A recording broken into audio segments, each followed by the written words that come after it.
and I'll curse, take. right? No cursing. No, hey, we can cuss. We can say shit and damn and fuck and everything. We don't care.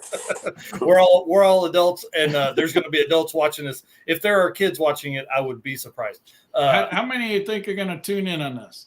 I think we'll have 150, something like that will come in through the night. I mean, hell, we already got 6 in here, and we've been live about 4 seconds. So you guys carry a big stick there. So I appreciate you guys taking the time tonight. Brown, and they can't even see him.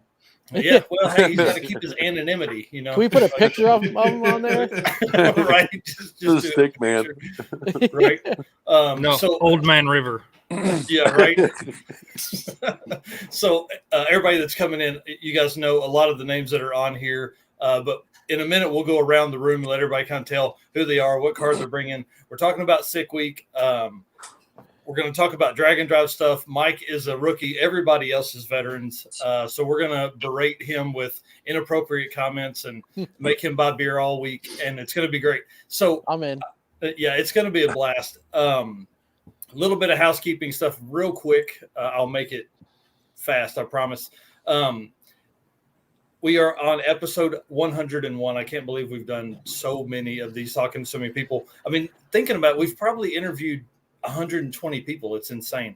So Patina Pit Stop and 815 have a race to 1,000 subscribers. If you haven't done that, get over, subscribe to those channels. And then I got to thank the folks that handled the sponsorship for the podcast room, which you guys can see. We are getting a little more decorations put up. The sound deadening is coming. I actually ordered some from Amazon today because the echoey stuff, I hate it. So I want to thank Dino Cardella, Donovan Green, Tyler Petrum, Tom Stark, Matt Monroe, Ryan Wing, and Big Bad Daddy, the Cowboy Yankee, John Murat, for donating so we can build this podcast room and do more of this and have all the fun.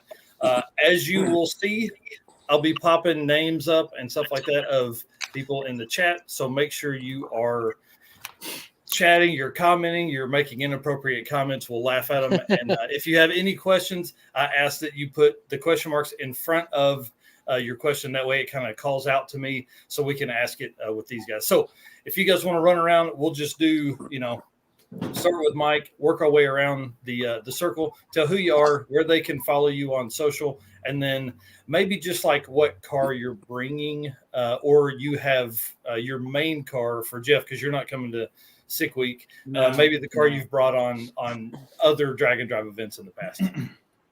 All right, Mike Corsilli. I'm bringing an 03 Silverado. It's a Turbo LS. It's going to be in the street race class. And see how we do. I mean, we're just going to have fun, pretty much. Yeah. Yeah, you are. Corsilli Motorsports on YouTube. Mike America LSX on Instagram. And then just Facebook is my name. Perfect. Scott Brown, you want to tell everybody who you are?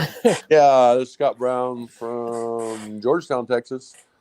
Signed up for Sick Week. This will be my 6th drag and drive event, 5 drag weeks, 1 Rocky Mountain Race Week. Bringing 53 Chevy Capone. Should be pretty competitive this year. We finished in the top 10 every year, even with rebuilding transmissions and swapping pistons. I've done some changes this year, off of a 235 tire to a 275 now. Bunch of rear suspension work, and then freshen the motor up this winter.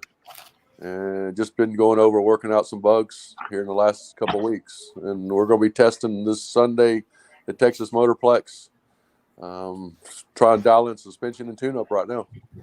Yeah, Jeremy Bonnet says Scott looks great tonight. Yeah, I agree.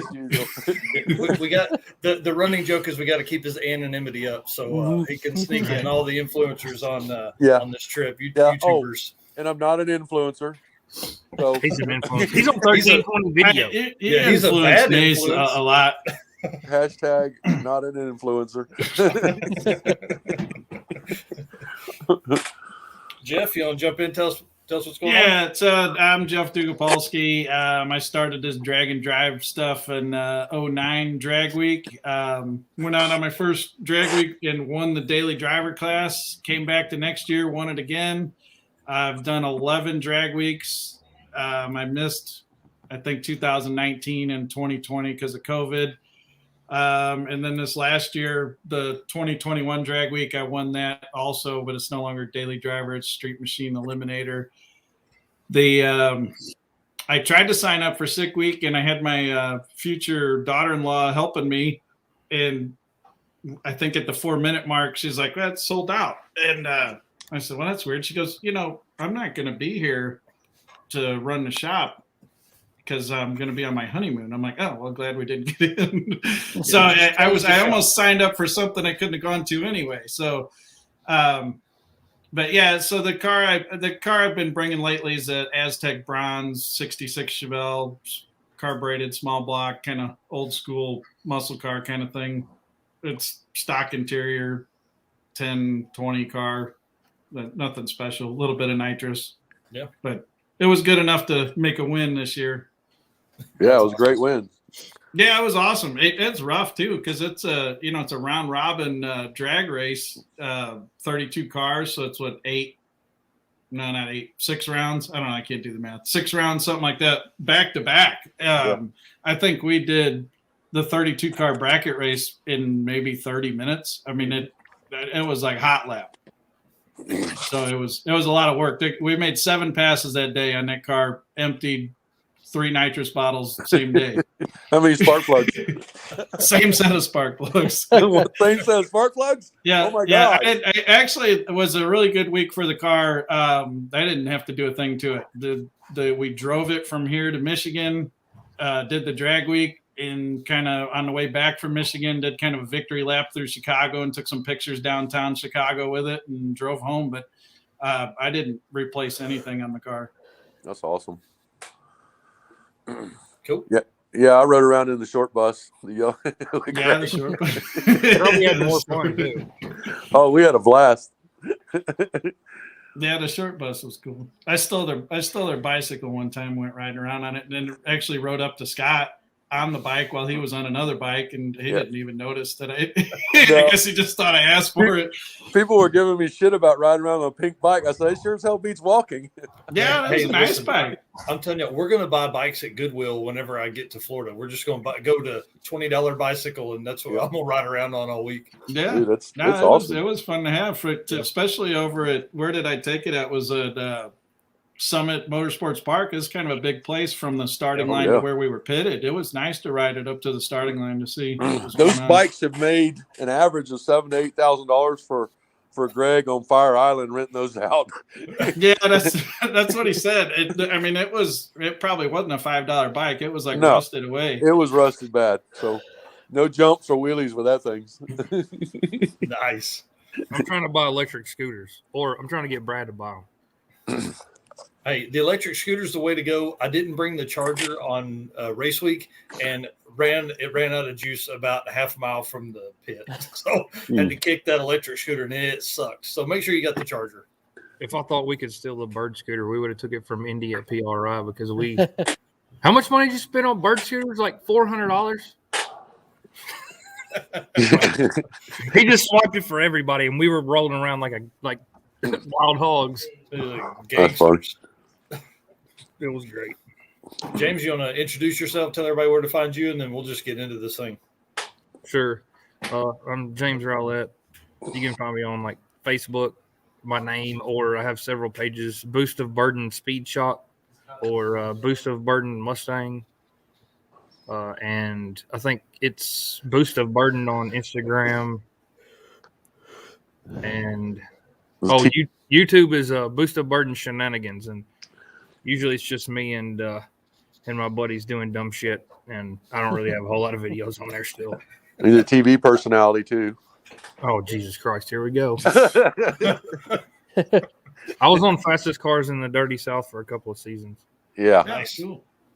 I would rather do drag and drive just because, that stuff's fun, and I can say I did it, and that's that's about all I've got to say about that. All right, y'all ready? Let's get into it. Hey, what are you bringing on Sick Week? I've got a 95 Mustang. It has a LS1 with an 80 millimeter turbo and a turbo 400, and then we're bringing the GTO. It's got a 427 with twin 80s, and Brad has never drove a drag car before. Yes. He's never even drove this car. I've drove the whole time he's had it. That's awesome. So he's He'll be fine. Yeah, he'll be fine. He'll be by Yeah. day 2. He's gonna be like, "What the fuck did I sign up for? What is this?" I think he'll be good. He's going on a lot of adventures with me, racing and going to roadkill nights and stuff like that, and that's why he's hooked, I guess. Tell him when he goes through the lights to let off the gas and hit the brakes. Don't drive into the sand pit. That's the big thing. Well, he bought a parachute, so Okay. he's probably going to be a premature ejaculation on the parachute. Or he'll let off the gas, hit the brakes, then hit the chute. He's not quite That's as real wild bad. as I am, so he'll be fine. Scott, he'll only do that once. I Yeah, guarantee you. exactly. Oh my gosh. Then you'll see him come out at about 1,000 foot. Yeah. Hey, you can pull the chute and keep on going. I've done it on accident, coming out of a wheelie. Try thinking you're hitting the shifter, you're hitting the parachute release. No, you just stand it up on the bumper and knock the parachute out. Oh, nice. All right. Well, just everybody that's come in since we did the initial intro, we're live this week. We're live next Thursday with a few folks, and then we're the 6 days leading up to Sick Week. We're going daily every night, 7 p.m. for like an hour and a half with different guests. Chad Reynolds just agreed to be on with Adam Dorey on the 2nd. So excited about that one. That'll be fun. I saw the video today, and this will be a good question for you guys that are fast. Tom said that they're not going to let like the early register for folks next year is the fastest 100 cars are the only ones that are going to get to early register next year. How do you feel about that? I like it. I think it's a cool rule. That's a good idea. Are they getting in free or just early register? Early No, registration. just early registration. Yeah. I think it's a good idea because it keeps out a lot of, I don't know, slower cars. So Hey, I live a slower car life, so I agree. I know. As I was saying that, If you see Tom Bailey at the track, though, I mean that's kind of his thing. If a slower car's up there, he completely has no interest in it, kind of walks away. I mean, I've watched him film with his phone and stuff like that. He's only interested in really fast cars. Yeah. I don't really feel that way Guess myself. I have to turn the boost all the way up. Oh, you don't think he feels that way? No, I don't. I said I don't. It's not a bad idea. I see where it's going, but the problem is, if there's only 100, I don't know how many people signed up for this shit, but there's like how many 850 classes where you can't go faster than 850? Yeah, 3 of them. Right. Mm-hmm. I mean, how many people are going to be crammed right at 850? Yeah. You're going to tell me that somebody ran 851, they're not allowed to go? Right. Yeah. Well, and that's what he's saying. It kind of puts a lot of your NA cars out of it too, which they got their own classes for NA, and half of those guys won't be able to get in on it. Yeah, maybe it'll be the classes of classes or something like that. That would be more fair. Well, Rocky Mountain Race Week's doing it. They just sent out emails tonight for past racers. They get an early email for entry, and it could fill up today. Yeah. So yeah, anybody really who want to do it can't get in. So yep. I don't know. That's so we did. We've done 2.0 the last 2 years, and I mean, the minute we can sign up for early, we do it. And he's doing that to try and keep the same crowd going every year. I think we'll probably see something change after this, though. Yeah. Because Matt and Adam both are coming, so I think it's going to be fun him being on one. I don't think he's been on one since he started Rocky Mountain. I've only actually pre-registered for 2 events, and I've been to 11 of them. Just show up. Because early in the year, I'm like, I'm not going. And then when it comes time, I'm like, oh yeah, I gotta go. It's a lot of commitment. It's a lot of commitment way ahead of time. Yeah. Hey, no. Well, look how many people are going to be ready for it too. People are dropping out. I mean, you don't get your motor, especially right now with the chains of supply. And the weather, supply chain, it's horrible. Yeah. Danny here says he explained it a little different live as a NA class. If they're pushing it, then they would get in. So like you were saying, James, something, he's or same Jeff, time a couple years back, Friedberger said every year of Drag Week, 20% of the people who have signed up have dropped out, didn't show up. Yeah. So there's SickWeek sold out in 4 minutes, and they're taking a bunch of people off the wait list. So there's always stuff that happens. Yeah. Everybody keeps saying, "Oh, this is going to be the year. This is going to be the year." I bet there's not 320 people show up for SickWeek. Well, and every you know how it goes. 10% of them folks aren't going to make it past day one. You know? Right. They'll be too busy filming in the pits. Well, I mean, too busy like sending rods to the moon, trying to get likes. Yeah, That's for the last day, right? Send them to the moon. Yeah. If you make it, man, we lost to Trans day 4 last year, and day 4 2019 was or 2020 for us was a buddy. We weren't even. I mean, we're in unlimited class in the death cart, so we don't even have a chance. But we went and rescued his truck. It cost us. We didn't get to finish that year. So yeah, but that's what's fun about doing this stuff is. Oh, dude, we had driven 280 miles and then drove 500 almost to rescue the truck in a day. I mean, it was insane.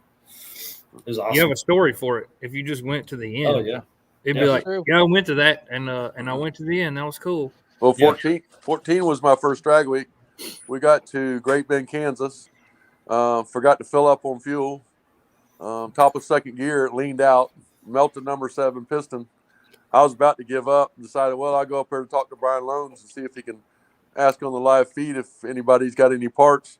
And it was a stock bottom end 5.3. So I put it on the live feed, and the guy from 2 states over calls me about an hour later. He goes, I know a guy in Great Bend that's got a motor. Here's his address. Here's his phone number. Go over and get the parts. We get over there, and I pulled the heads off, and buddies went over and got the parts, and we swapped them out and made it back to Tulsa by 2:30 in the morning. And there's everybody sitting outside the motel drinking beer. There you are. Yeah, like, how the hell did you get here? I'm like, we fucking drove. How else was I supposed to get here? I think that's what's great. And if I had known more about trans stuff, we would have probably limped the cart on in just to finish the week. But man, we were 180 miles out. We were starting at 5 o'clock in the afternoon. I was like, I don't want to be broke down in Oklahoma City in dark. I've done all the dumb stuff and had to fix it over the years. What is it? 17 or 16 drag week. Oh, Scott was there.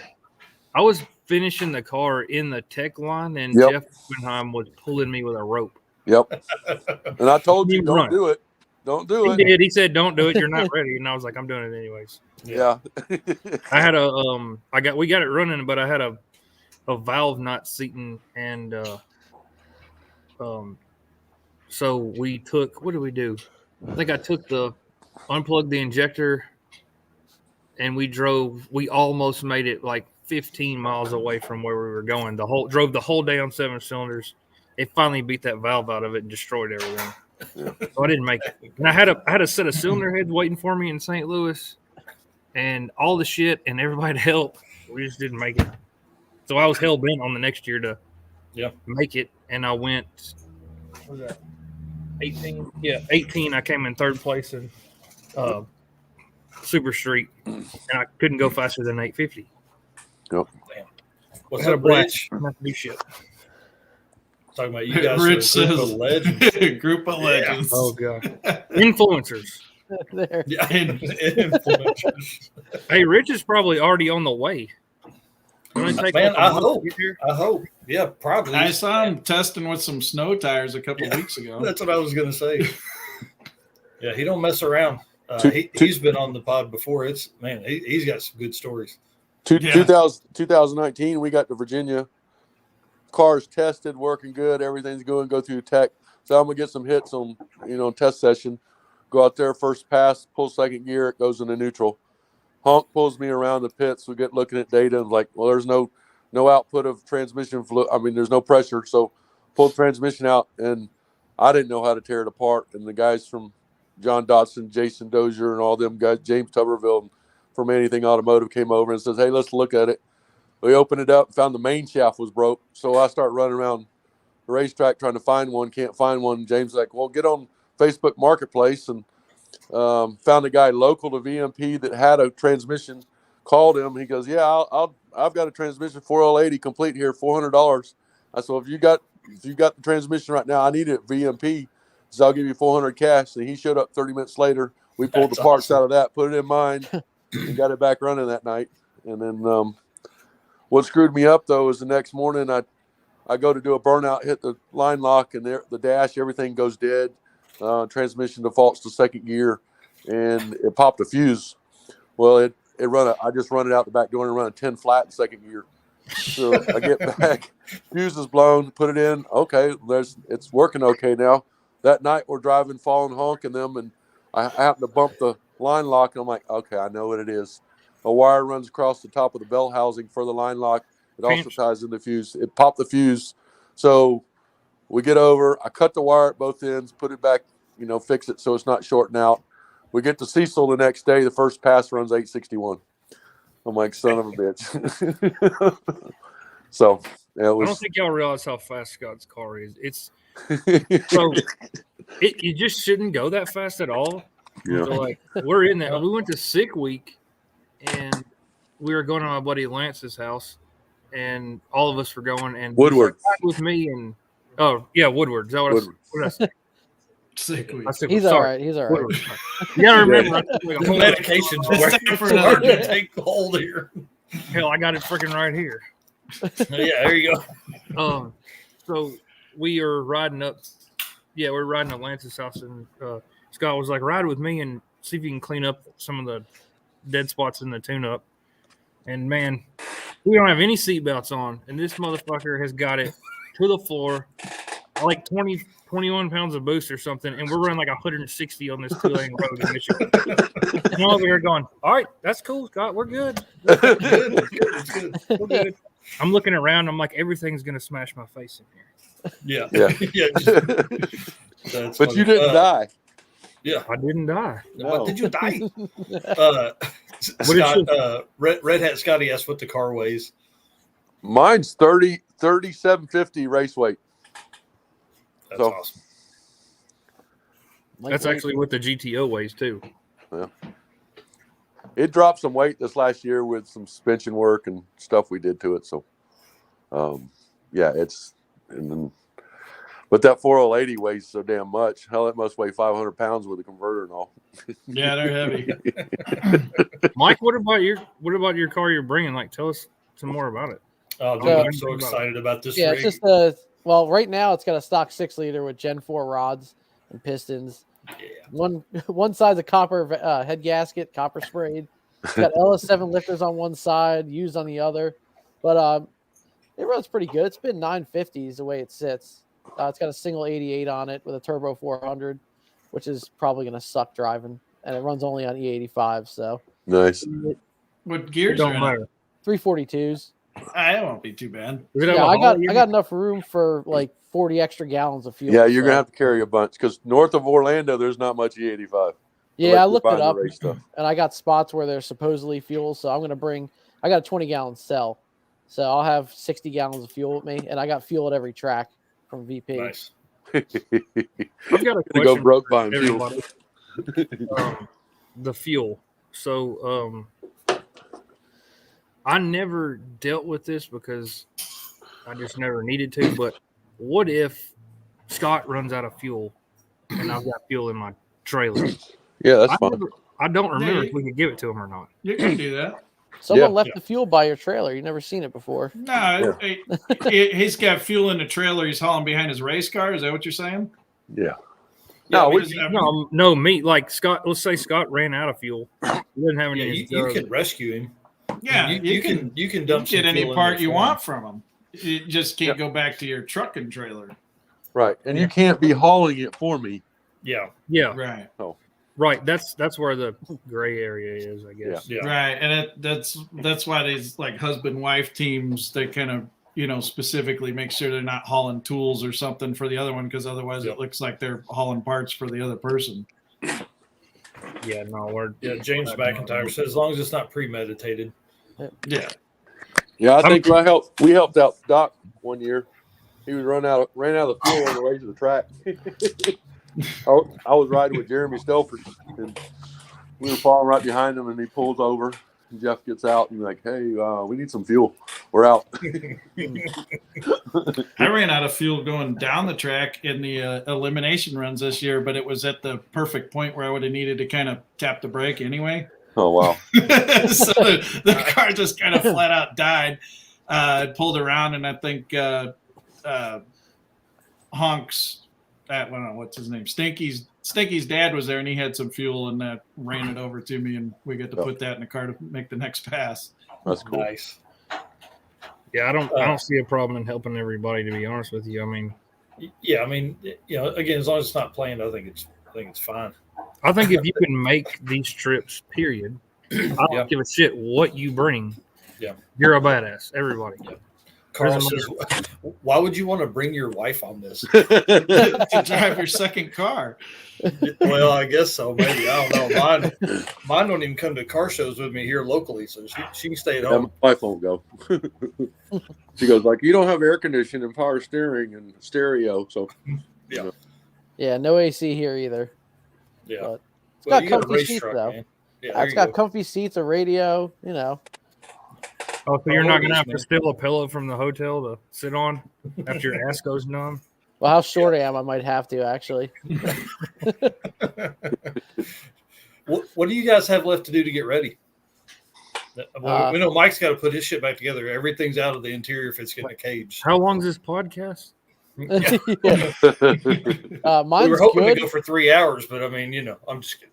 Mine will be done tomorrow with the cage, and I got to go to my buddy Corey, and the trans isn't holding the trans brake; it's slipping through it, so we're gonna pull it apart and just go through it. It's probably something stupid, hopefully, but if not, I'm just gonna send it. I mean, I don't really give a shit. Hey, so my buddy Lance's wife just commented right there and said that he was stuck with her. She goes on all of the trips, and like Midwest Drags brought their son. He's That's little. awesome. Yeah. He has a ball, so it's not for everybody. But when I met her, she was with him, and doesn't ever bitch about anything. So that's pretty cool. She's a keeper. Yeah. Well, Rick sure. Rick Steinke, his wife's going to be his co-pilot. I mean, they're a great race team. I followed them a number of years, and they're a great team. So if her car was ready, I'm guaranteed she'd be driving her own. Oh yeah, for sure. That's why when I bought this SN95, I tagged her in it. I was like, I'm coming for you. Scott, what do you got left, dude? Just some little piddling stuff. Clean up the tune-up. It's been really cold here, so I've been trying to get that right. I fixed the bug I've been chasing for a couple days today. Nothing really. I mean, it's nothing crazy. They say you got to have a full interior. Well, I don't have a back seat anymore because all the bars in the back, so I can just put some carpet down in the back. So yeah, that's about it. Other than that, I'm ready to go. I don't even think it matters really. We're going to test Sunday Put some at pillows back there. There's a private test session we got into. I think John Dodson's going to show up. Jason Dozier's going to be there. A friend of mine from Longview, they actually went to me with me to Woodward. Jacoby, he's got a second gen Camaro. Well, he got his license passes in last week, and then this week he's going to do some dialing in of the car.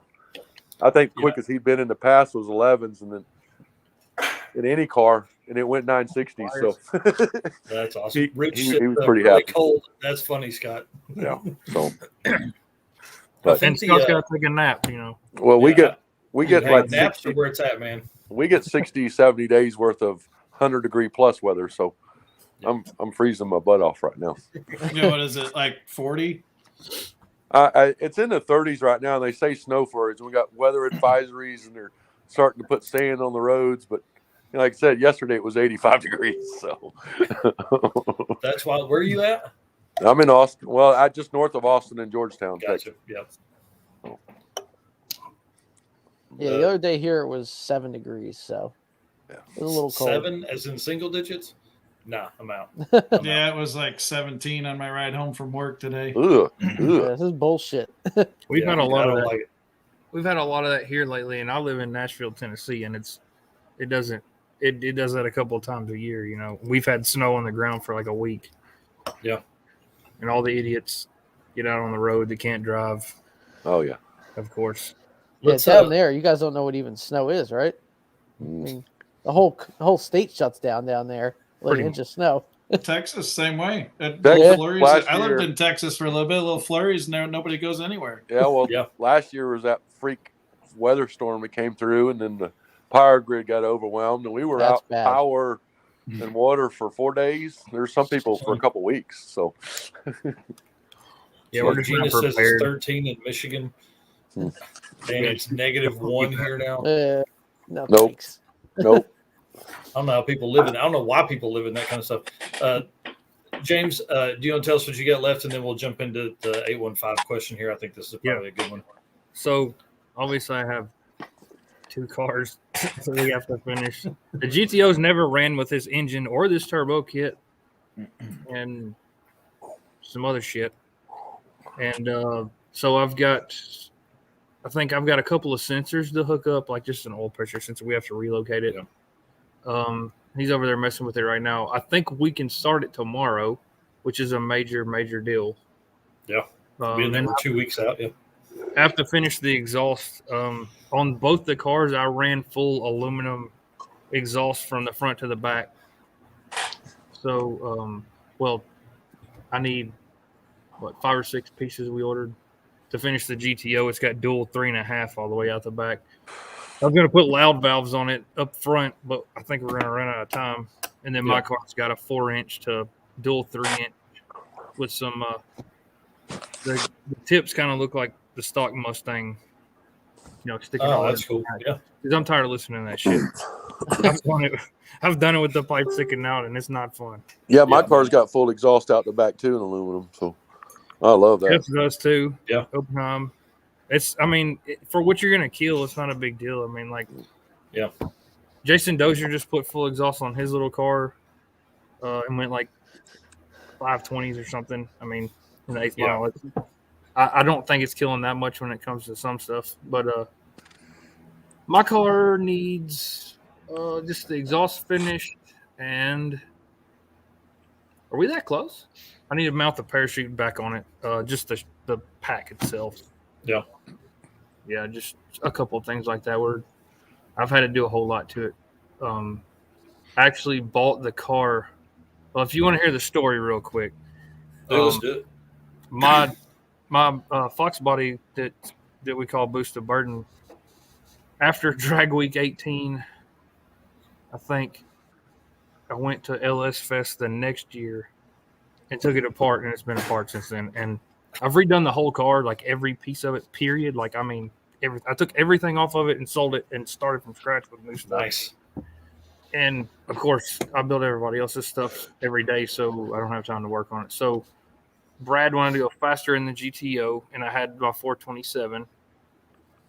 And somehow we got to drinking beer and concocted this plan to sell.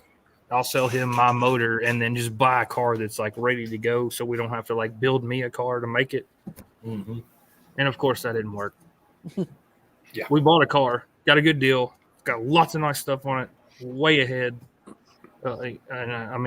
As far as the body of the car and the cage and the seats and everything like that, it's already there.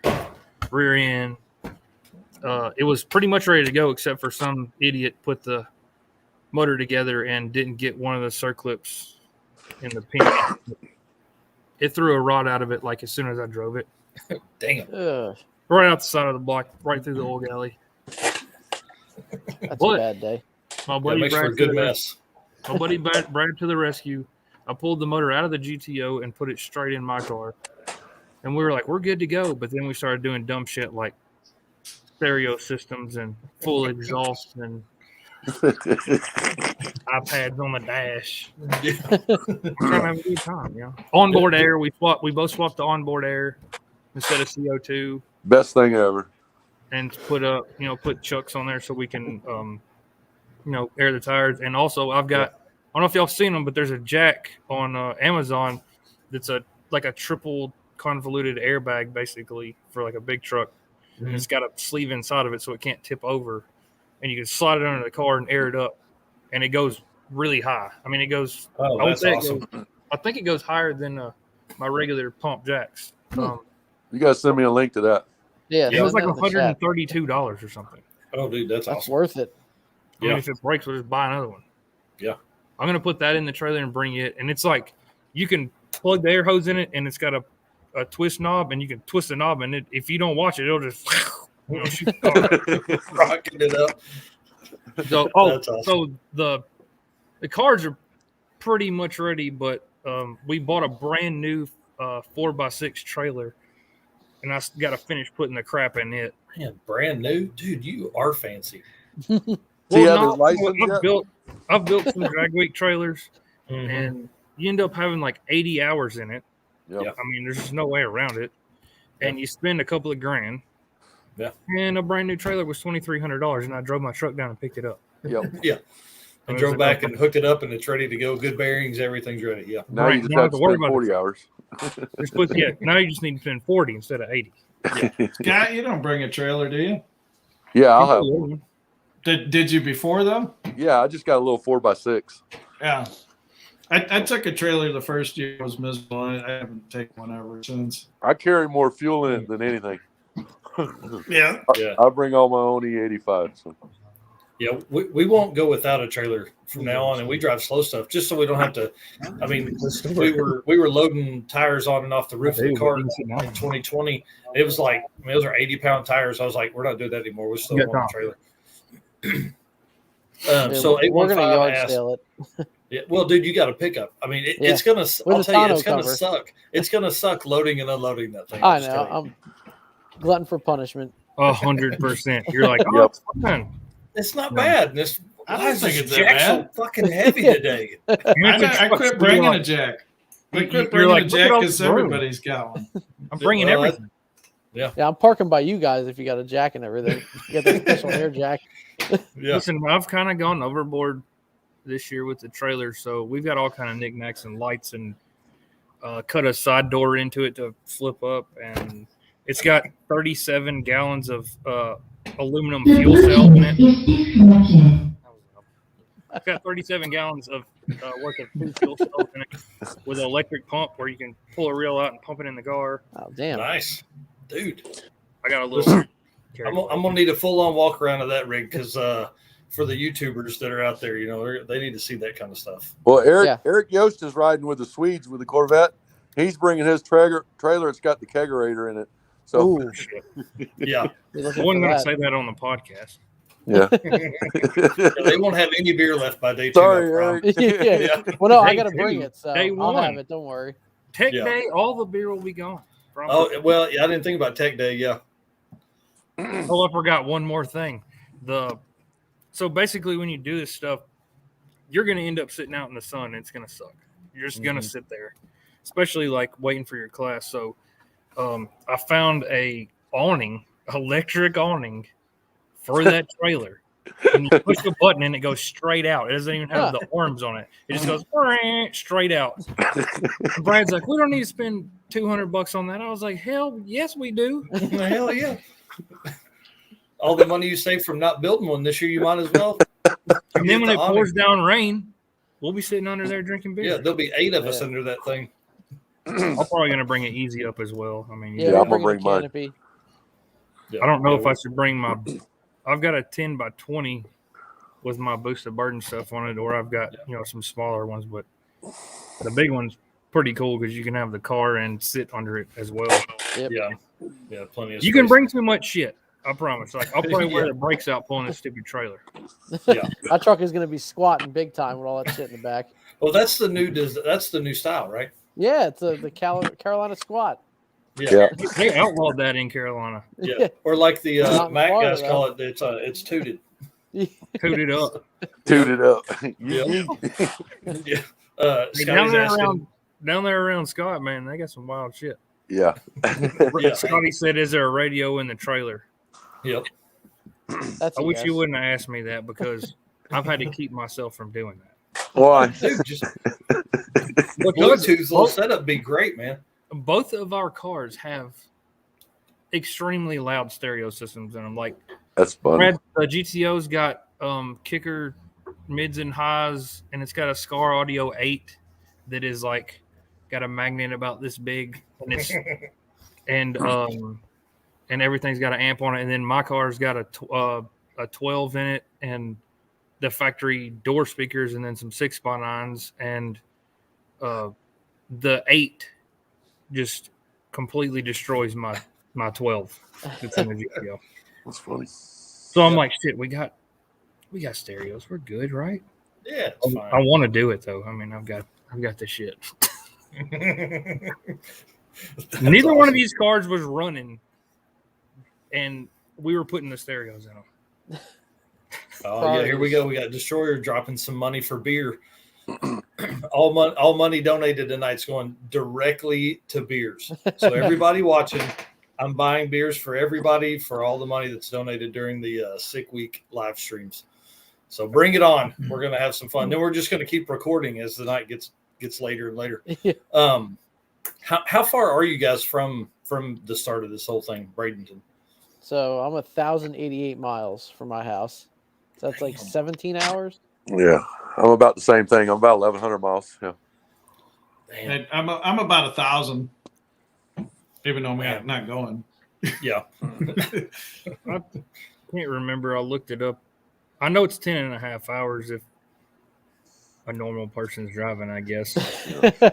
So it's about 12. No, it's 12 because you got to stop 74 times.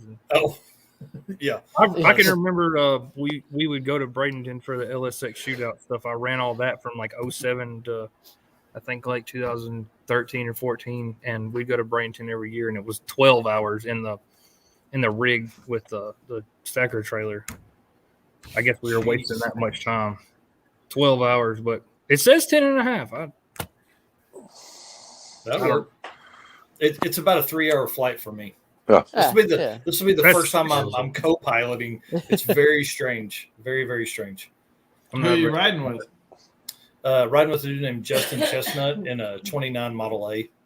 Ooh, that sounds fun. Yeah, with the blown small block, it's going to be a blast. How are the It's going to be a seats, though? quiet, nice, comfortable ride. Yeah, your ears are going to be good. Your Yeah, back You will got a be picture fine. of it? Yeah, the seats will be they're out of like a 64 Biscayne, I think. It sounds big for a car that small. Yeah, Yeah, it's tiny inside. they're a low back. Hang on, let me get it. I'll just pull it up on my phone. That's a tiny car. Yes. Yeah, Yeah, you guys are gonna be like rubbing there's elbows. there's the seats. Yeah, I mean Oh, there's no Look how console. Yeah. Hopefully, y'all are really good friends. So you put your arm No, we've hung out 2 times in our whole life for that's about 12 perfect. minutes. Both Oh times. yeah, awesome. You'll be Yeah, fine. you have to not know your co-pilot so you can spend a week talking about shit. Yeah. Yeah. So you don't even know this guy? Yeah, I mean we're friends-ish, you know. I mean before this, like Okay. he come and hung out at the house twice. I mean I had a bunch of folks over at the shop and he'd come and hang out, and then he moved to Tampa, and I was going to go down for like a Cletus event or something like that, and then this came up. I was like, hey, get your shit ready, let's go. And So I'm sure he's as in of veterans and newbies, what's this guy? here. He's a complete noob. Oh, yeah. Yeah. So he's Yeah, so buying we beer gotta too. bring He's some- buying a beer too. I went with my buddy on Rocky Mountain Race Week. He had a 53 Chevy wagon, was LS powered. Yeah. And I went over to his house and I said, what are you bringing? And there's a lot of room in that wagon. Yeah. And he had it all filled up with stuff. I said, do you mind if I bring some stuff? And he's like, no, I don't care. Bring what you want. So I grabbed a whole bunch of spare like braided hoses and fittings and some tools and stuff. And I don't think we touched any of his stuff. We were using all mine. That's funny. Yeah, that's awesome. I was Jeremy waiting for Bonnet Jeremy says, to get on Yeah. this. not He says comfortable. It's not comfortable. Yeah, It's and very it's extremely fast though. yeah. This one is not. This one's it's a stock 350 underneath it. You know, it's got like a legit Detroit diesel 2-stroke blower on it, so it looks cool. 2 carbs, all that kind of stuff. I mean, Still it'll do oughta make burnouts. 500 horsepower. Oh no! It probably. I mean, it's like I think it's making 4 pounds of boost, so it probably makes. Yeah, 300. yeah, you got to put the party pulley on it. You Yeah, need to just- spray it. Send it. Yeah, we may listen. So he's got that car that's kind of his cruise around fun car, and then he's got a blown big block C10 truck. And I was secretly hoping maybe the car would go down and we'd have to take the truck. It's Pro Street, 31 1850s on the back, and probably makes 600. It's a fun truck, but we're gonna take the car. So The coupe, or what is it? A coupe or sedan? I didn't see the picture real good. sedan, yeah, Sedan. That sedan will be fun, yeah. It's gonna especially be a in blast. Florida. Yeah, I mean, and it's going to be weird enough that I think we'll get a bunch of attention and Yeah, really get him hooked on this kind of event, and hopefully it'll be pretty easy. No real maintenance or anything like that. So we can jump in and have some fun and cruise around. Don Garlitz will like it. Yeah, hey, there you go. Scotty's asking what day everybody's leaving. Ooh, I'm leaving either second or the third, probably. Yeah. When are we leaving? This is my timer. I think this is close to accurate. Let's see here. Not bad. 15 days, dude. That's awesome. I'm leaving on Friday morning real early. We're trying to make it into Florida and catch a room somewhere. Yeah. Make it so it's like a 3 or 4 hour drive, finish off. So. Yeah, When my are we leaving, co-pilot lives over in Clearwater Beach, so I'm good. I'm gonna stay at his house for the first couple days. Yeah. Yeah, I fly in on the 4th, and he's 15 minutes from the track, so I'm just going to hang out. We're going to do streetcar takeover and the party, and then drink a lot and have fun and do last-minute wrenching. You know, Yeah, we did that last year with that car, and the second pass out, it blew the axle out, and then that was it. And we drove through a snowstorm with a flatbed towing my trailer with a car on it. That was the worst drive ever. There was no suspension in the passenger seat. Nice. That was miserable. Leaving January 31st. Yeah. Dude, Rich, how many miles is it to Bradenton for you? I think it's something like 30. it's a couple days. 2,800 or something God crazy. bless. He told me before. It's nuts. Is he going by himself, too? Usually he goes by himself. No, he's What? bringing his dad with him this year. I thought awesome. Blasco was coming with him. So Oh, maybe. Matt Blasco. So. I think the Hey, last Scott, I heard, Matt was bringing his own car or something. Oh Have you heard from like Harry or any of them? Are they coming over from Australia? no, they're locked down. Yeah, Are dude. they? Australia They're locked ain't no down big joke. Like they don't play. They're like, you can leave, but you can't come back. Yeah, So a lot of those guys are staying. A lot of the coast to coast and transcontinental guys I talked to are from that area of the world, and they're like, we're not leaving. We're not. there's a scared big we won't get home. spectators coming from the UK. Mhm. The only ones I know out of country is the Swedes are coming with a vet. Yep. You know, and that the vet's been here for a couple of years now. And I think Pete Yeah, I heard they got that vet running pretty fast. I think they Yeah. went some 680s, 690s, Yeah. or something like that. So yeah, But have you seen that car? yes. I That's was the talking to maroon a one, buddy of right? mine about it today. It doesn't look like the kind of car you'd want to go 1280 in. I know. That's awesome. It's well under 3,000 pound car, and a giant tire. So, Yeah, I think I saw it in Atlanta that one year, and I think he did maybe Drag Week 18, and it might have been there this year too, but I'm not sure. That's awesome. Rich says Blasco's undecided. He's bringing his dad and another dude. So four dudes in the GTO. yeah. Be packed in there. Nice and comfortable. Yeah. High That Rod means Dave that says, Dad hooks on the street. That's what that means. yeah, right. No, yeah, don't play with him on the street. He'll make a pass with the trailer on. He ain't scared. So he's driving the 65 El Camino down on Saturday. It's about an 8 or 9 hour drive from North Georgia. That's not bad. Yeah, it's going to be weird not driving. I'm feeling strange about that. And I'm sure as the week goes on, the more I'm out of the seat, the better it's going to feel. Somebody else making passes. You know, there's a lot of really fast cars supposed to show up this year. See, Sean Yeah. Fink was testing. He went Yeah. 680s. The Swedes deep in the sixes. Another car to watch for is that white Fox body convertible is Devin Vanderhoof out of South Carolina. He went Yeah. 670s, 680s at MIR in World Cup, and it's all Is he, freshened up. is and he ready to go. driving, or is that other? No, he's driving it for Sick He Week. is. So Wow. I think they're going to make his license passes this coming weekend at U.S. Nationals or something. Man, that's crazy. But yeah, it's. Oh yeah, Well- who doesn't have a license? Raise your hand. I sent my renewal. My bike's like, I sent my renewal off, but Brad over here, come over here. Brad doesn't have a license and hasn't made passes yet. Oh, you'll be fine, man. Just Yeah. put it to the floor. Yeah, you better get a streetcar takeover on Saturday. Somehow we're gonna make it happen. Because I mean, I'd hate to take, a 1,1600 horsepower car and run freaking 10 flat with it. yeah. We're gonna make it happen. It'd be like those 1320 videos.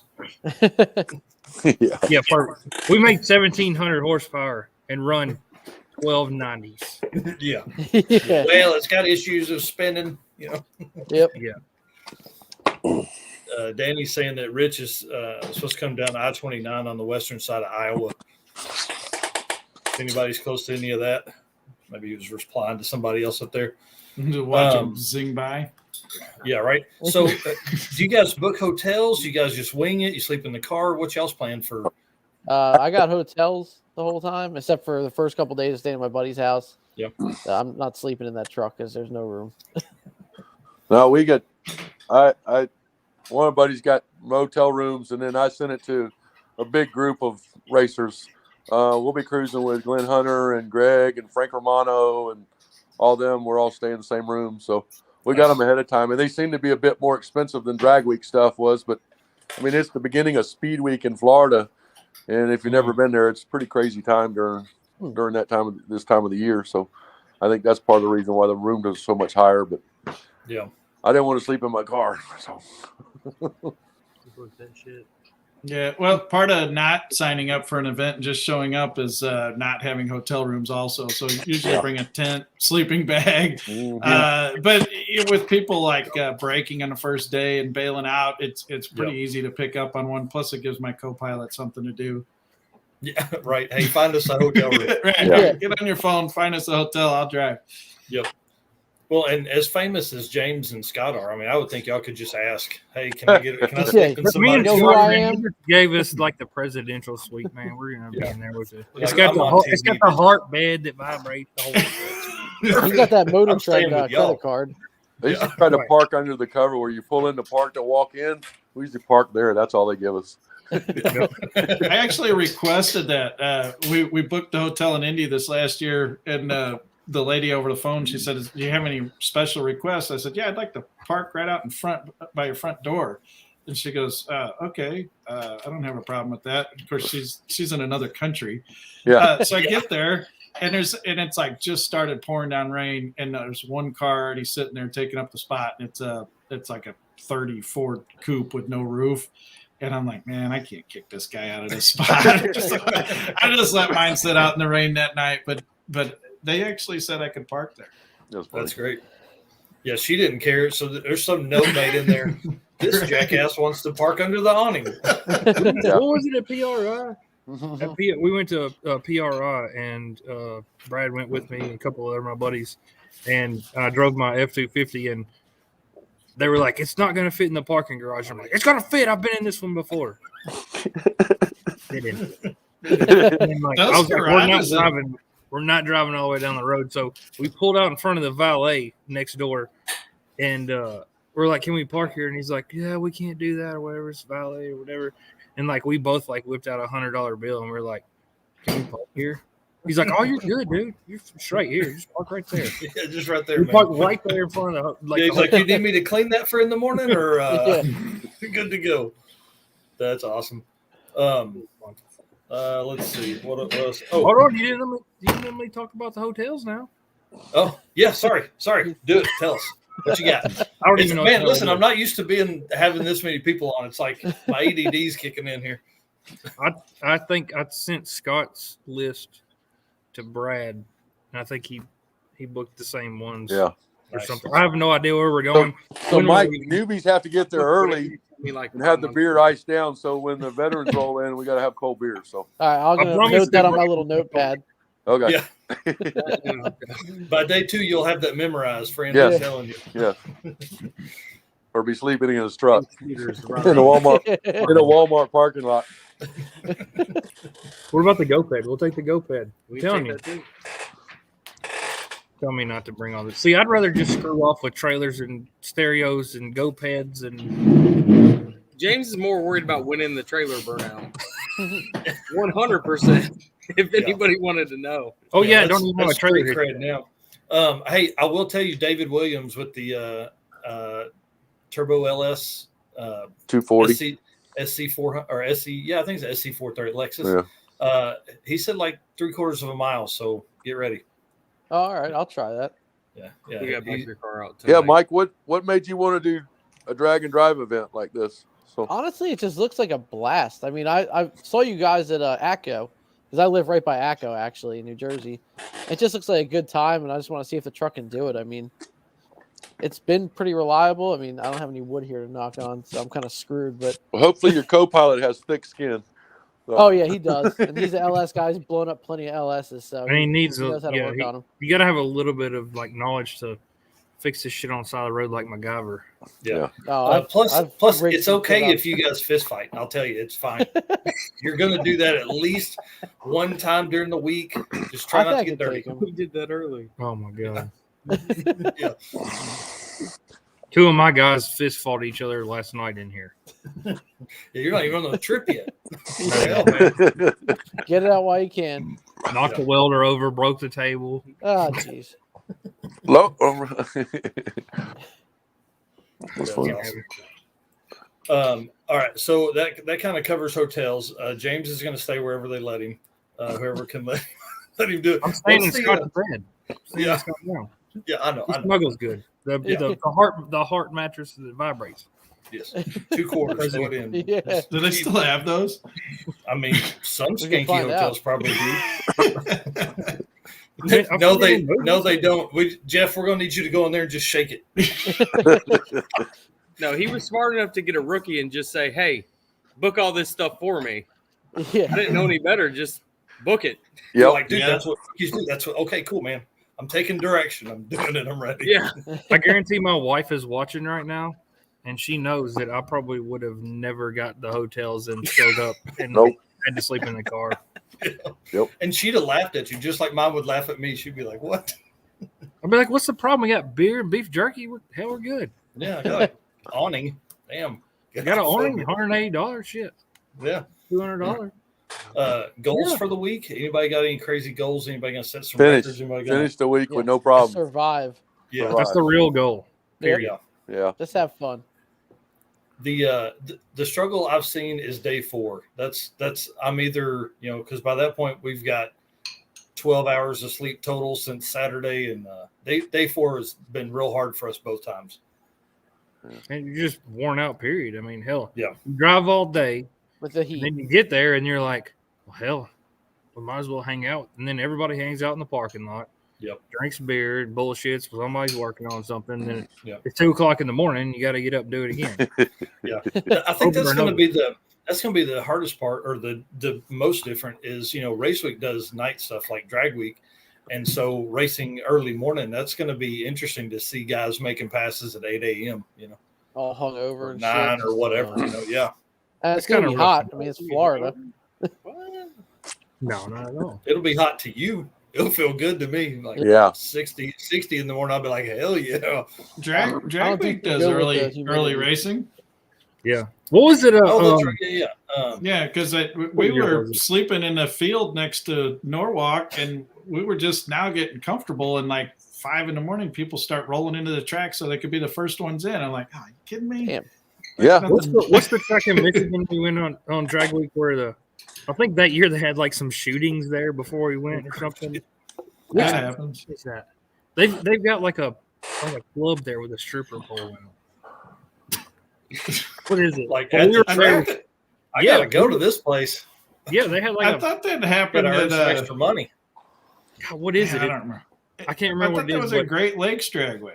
Yeah, it was. I think it was. We Yeah. got there so early that we had to wait till it was like 9 or 10 o'clock in the morning to let the fog go away because we couldn't. That's You right. couldn't That was see. Great Lakes. Yeah, you couldn't. You could see 5 feet there. Yeah, that place is wild. That's They They got a great. bar under the stands. Yeah, they do. Yes. It was hilarious. Scotty says it best. You're under 1 second reaction time with a bunch of hungover people. Yep. Yeah. Is Hey, it the Pro good thing Tree? is you can red light. It don't matter. Yeah. Yeah. As long as the tree's activated. Is it Pro Tree? Yes. It's Pro Tree. That would be fun. Is it 4 or 5 tenths Pro Tree? I think it's 4 tenths Pro It's Tree. all Pro Trees 410s. Yeah. No, there's a 5 tenths Pro Tree. I've never seen it. Really? No, I've really. seen it It's before always some Pro places. Trees 410s and Sportsman's 510s. Yeah, there's a lot of index racing I used to do that did a 5 tenths Pro Tree. Because it seems like you'd be like asking for a red light on a 510s. Yeah. I think that's the point of it. Just watch that first amber flicker. and go. Really, it's for what it is for the slower cars, and especially stuff that has a lot of rollout. I mean, if you got like a 14-second quarter-mile car, just a 4/10 Pro tree, you're never going to hit the tree. No. Yeah. So it's kind of it's for stuff like that. So the slower stuff can actually still cut a lot. I told Justin I said, listen, I'm gonna put a camera that's facing the other car. Like if you get next to something fast, you just leave like 2 seconds early and let them smoke your ass. It's like we need that blow by. I'll line up with Scott over there. You can Okay. Don't blow his head up anymore. That he's a YouTube 1320 video star. Yeah. Yeah. You seen that video, the Hellcat Killer? Yeah. It's almost approaching 1 million views. That's awesome, man. I'll tell you Really? my first Is it really car a was, million views? Yeah, almost. You're Like fancy. Hang on, I'm gonna look it up now. 100,000. God damn. Dude, do you have an entourage now? That's how that works, right? Well, I'm not going to talk about that. Well, it's not your video though, is it, Scott? No, it's not. Yeah, so it doesn't matter. That was a week I was wanting to test for Rocky Mountain Race Week for their 10-0 index class.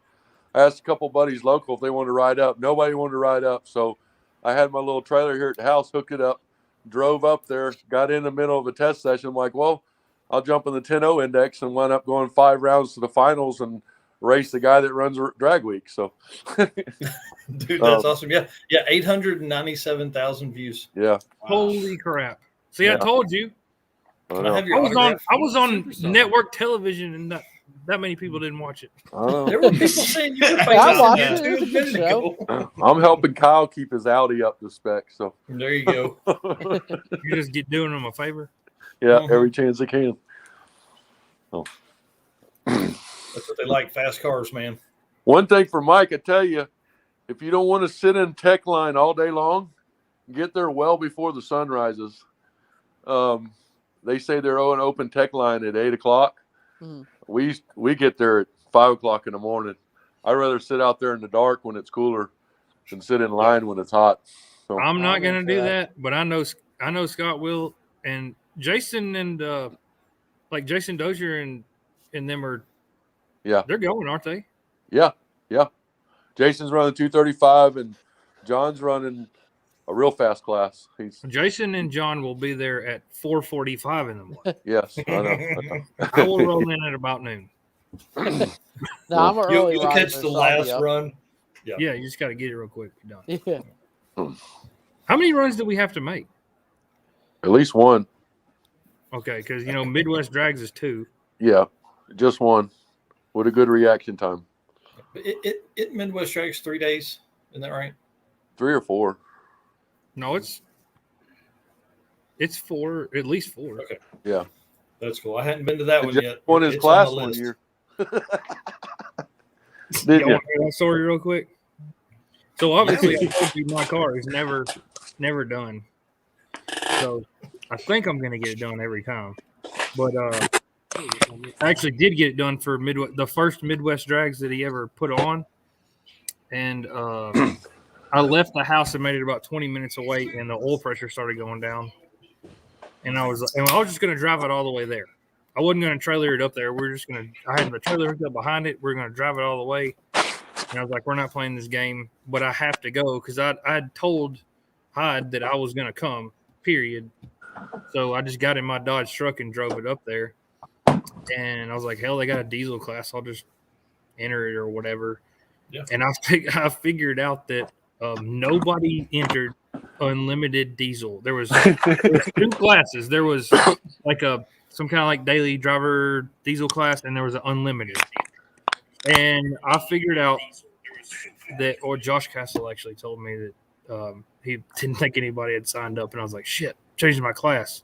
So I changed my class. I'm in my Dodge crew cab or mega cab Dodge. It runs 14s, and nobody ever, because you have to, I guess after the first day, you can't change your class. So first day went by, nobody changed their class. Now, pretty much everything there was faster than me. That was diesel. Every car was faster. And I just laughed about it or whatever. I went and did the whole trip. We had a ball, and Sometimes you got to work the rules, man. Hyde was like, man, you need to switch back, like that's whatever. And I was like, hey, it's not my fault that I found a loophole. Yeah, I'll take my trophy, please. He's like, how can I prevent this from happening again? And I was like, well, you need to do this, this, and this, because it was his first, race event, and we've been friends ever since. That's awesome. So he's actually coming to buy a golf cart from me in a couple of weeks. So Midwest Drags, that's another good one. Yeah, I just looked it up. It's 4 days, but it looks like the 1 day is just like tech in. Gotcha. Yeah, Havlik said it's 4 days. So that's definitely on the list. Probably not for this. Yeah, probably not for this year, but I don't know. Maybe next year. We'll see how all this stuff goes. I want to hit them all. I want to build now. I'm wanting to build something fast. We've always been burnouts and ice cream kind of dudes. Now it's maybe time to turn something up. So we'll see. Right here. Yeah, we'll maybe do a no. Yeah. I want to. I think I want to put an LS in the cart and see how fast we can take a Grand Marquis. So you got what's his name? Cameron. He's been I think 8s already with his Crown Vic. Yeah. So surely we can do that because we're like 600 pounds lighter than a factory Crown Vic. Dude, that's with 80-pound wheel and tire package. Each. Are you talking about Cameron Powers? Yep. Yeah. Yeah, he's one of my buddies lives around here. He lives in Clarksville, just up the road or whatever. Yeah. He went really fast with nothing because that's a big car, back in the day. Yeah, that's pretty sweet. I wondered about that car if it was like a Gambler 500 car or not. Mine, yeah. We're gonna definitely gamble it. We built it just, to beat on and do dumb shit in. We're giving it away on the channel if our channel will ever take off. So we're it's something that I didn't care about, don't care about, that we just murdered. Dude, the rear end's been welded 3 times. Like it would break. I just clean all the chunks out and re-weld it, like all the dumb shit. Like instead of putting a lift on it to clear 31s, we just kept cutting shit, So the front part of the frame. If it wasn't for the camaraderie with the drag week stuff, like you can have just as much fun doing the gambler stuff. I do it. Yeah. And my buddy actually took over the Tennessee Gambler. That's awesome. So we do whatever every year, just crazy shit. I took a Grand Marquis a few years ago and put Sheriff Woody on the side of it. And then we had a Jeep Cherokee we put Duke Kaboom on and had a ball and then last year I bought a limo and I put mud tires on the back and built zoomies or not zoomies, but I built the exhaust that came out in front of the doors. Yeah. The front doors.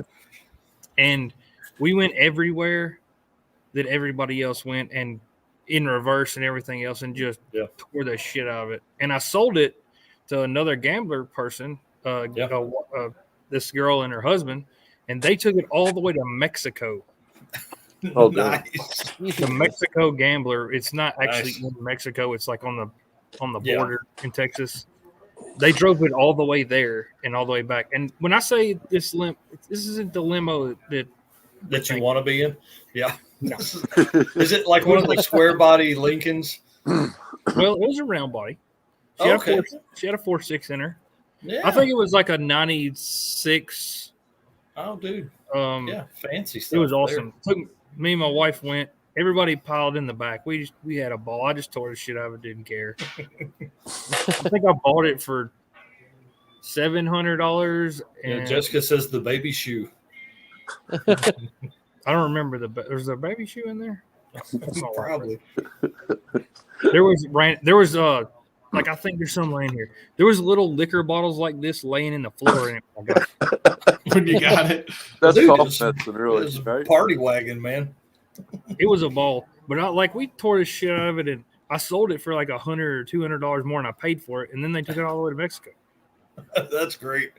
Yeah, so some of the guys that have been on a pod before have they're big gamblers here at Gambling in the Ozarks, and man, it's a dangerous, so there's just no time to do all of it. Like I want to gamble, I want to drag and drive, I want to do transcontinental shit, I want to go New York to LA, all that kind of stuff. So yeah, fun times. Yeah, The that's gonna be in a Transcon- car like every week. So What's the one? There's a trail from.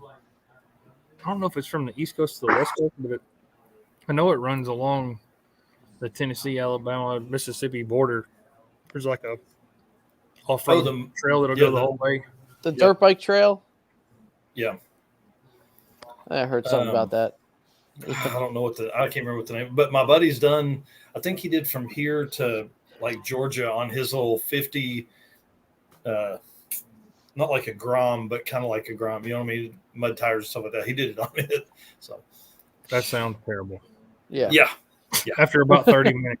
Yeah. It sounds like a great idea until you're driving along with 300 pounds worth of shit. And you're like, why am I doing this? But now I got to. Do y'all watch Dirt every day? Sometimes. On Motor Trend, Dirt every day. They bought some Coleman mini bikes from like Tractor. I think it actually went to Tractor Supply and like bought some crap for them and then like did like an overland trip like that. They went like really far on them.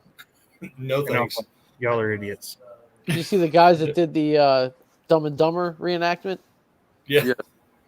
They rode together all the way to Denver. Or I think it was Denver, yeah. Yep. F that. Yeah, Fuck that's the kind of dumb shit I want to get into.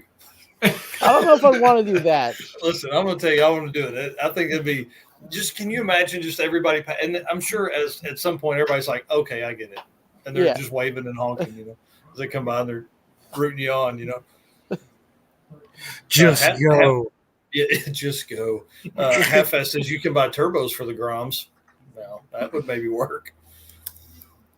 I'll put a turbo or nitrous on anything I can get a hold of, I promise. Go-karts. Everything. If it has exhaust, why would it not have a turbo? Nothing is safe. Yeah. I still have my go-kart that I got when I was 5 years old, and I've been able to take – my son's like not having it because he's too little, but my little girl, she rides on it with me. But it's had turbo and nitrous on it. We sprayed the hell of it for a long time. I would take it to the county fair, and I actually got kicked out, and they told me that it was dangerous to have nitrous on it because it could hurt the crowd. Really, it was just because like the good old boys that win it every year in the yard cart class or whatever, like I blistered them. I mean, we were spraying, it made like 36 wheel horsepower. That's awesome. Like the Harbor Freight Predator motor with nitrous on it. Yeah. Those things are sturdy. I got one on my mini bike. I think it's dangerous. The rod and stuff on it's really big. You put a set of valve springs in them, and they pick up a bunch of torque and RPM, but they're crazy. Like, it's hilarious how fast you can go with them. As you can tell, you mod everything you touch, don't you? Everything. Yeah. I'm sure my wife hates it. That's awesome. Are there any tracks you guys are excited to hit? I mean, other than, obviously the stops I think will be fun. The Don Garlitz is going to be awesome. But any tracks you guys are like, yes, this is going to be where it's at? I've been to South Georgia Motorsports Park once. It didn't end well for us. We blew a turbo through the intake in the truck and everything, but that seems to be the place to be. I mean, Bradenton's got some hella good grip. I mean, when we were there, it was awesome. I don't think I've been to Orlando. I've been to Gainesville, though. So probably SGMP. Yeah. I grew up in the Central Florida area over near Cocoa Beach, and I raced like twice at Orlando Speed World back in the mid 80s. And that's the last time I've been down there racing any at all. But I'm excited to hit all the tracks. Yeah. Told you Scott was old. Yeah. I was like, damn, mid-80s, hell. I was just born. I was shitting diapers. Yeah. I'd like to run down any one of those tracks. Yeah. I've actually been to all of them. Bradenton, there's a lot of sand in the pits and stuff that gets all over every damn thing. And actually, my wife will be proud of me. I remembered. Bradenton was the first big race I took my wife to. Nice. So that was her first experience of, a 3-4 day race or whatever. Yep. So I haven't been back in a pretty long time. So I'm kind of looking forward to going back and just kind of reminiscing about it. Yeah. You but I guys go to hit South up. Georgia every year, so it's not a big deal, but it's a really cool place. I want to go to South Georgia for one of Duck's races, so just to be part of the excitement. So it's a shit show. Yeah. I've done it. It's a shit show. Yeah. That's awesome. With you guys showing up, are you guys going to do the Freedom Factory party? Yeah. We went there for the soft opening streetcar takeover last year. So it was a really nice place. Definitely going to go. I'm for sure going to go. I'm sure we'll have a good time. Yeah. I remember what that place for that one. That place was like a shithole next door to the. It's literally next door to the drag strip. If you don't know, I mean, there's like a chain link fence in between them. Yeah. It was a shithole. So I'm kind of curious to see what it looks like in person now. Definitely looks better. Yeah, from all the videos, it looks way better. Yeah, he's done a lot. I know we like to. Somebody said something earlier about why you're giving influencers such a hard time or whatever. It's really just a joke. I mean, it's just a joke amongst us. Yeah, it's just a joke. It's not. Well, man, it's what happens when you get famous. A lot of the guys like Cletus and stuff, have done a lot for our stuff. I mean, and he does the races with us. I mean, and it's really crazy. Like at Midwest Drags, so I took my SVO Mustang that's a barn burner, run like 1410. Yeah, and it's a turbo 4-cylinder still. Yeah. And I broke the ring gear on the way to dinner on Tech Day. And it was like clunk, clunk, clunk, clunk. We drove back to the track the next morning, and Bobby, that's got the lift that's been showing up to the drag and drive stuff, he let me use the lift, and I put a ring gear in it. But Cletus was next to me with El Camino, and they were under that thing for like 4 or 5 hours. Like, I think they pulled the transmission out. I don't know. But there was people standing around just watching them, just looking at them the whole time. I mean, I looked over there. The same people are standing there for 4 hours. What are you looking? Taking pictures and videos. It blows my mind, man. Yeah, not everybody sees a giraffe when in they're the wild. doing that. Yeah, that's right. The giraffe under no Camino. I mean, it's pretty impressive. I mean, and he gets under there, and I mean, he's doing it too. Like, he's not just letting somebody else take care of it or whatever. It's like that everywhere he goes, though. Just stopping for gas. I mean, he get a crowd around him at a gas station. I feel bad for him sometimes because he can't really do anything. Yeah, you can't talk to him because he's just so busy and stuff. Yep. We all sat next to each other at the end or whatever, and I was like, how do you deal with it? Like, and he's like, it's a double-edged sword. Like, you want people to care. Yep. That's how you make your money. It's like, but sometimes it's overwhelming. Yeah, people don't know boundaries. I guess he just has like a head on his shoulders to not let it get to him. Yeah, we ran into him at a gas station just right, and it surprised me as much as he was all over the cart, because he's a Grand Marquis Crown Vic guy. I'm surprised he doesn't have one built yet, because he was all over. Like, he was like, man, this is awesome. This is a great idea. So I really figured he was he'll do it. Oh yeah. Yeah, I would think, just because he's that crazy. Actually, just get a hold of him and sell it to him. Well, no, I want to buy one of the other fucking tore up ones that are out there and drag it home with the cart.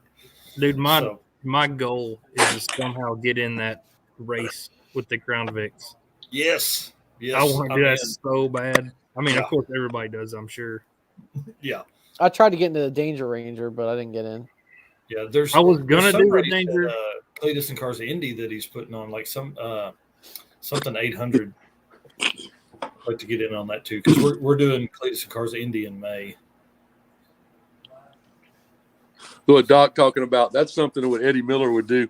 Sit there and watch him, make sure nobody's helping. Is Eddie Miller coming to this? It's in his he's home supposed state. to be there. Yeah, I think he's going to be somebody's co-pilot. So, nice. Yeah, I think he's been booted out of his. He lives in the machine shop, so he's losing that place, and he's moving somewhere in North Florida. So he's going to live in a motorhome. So.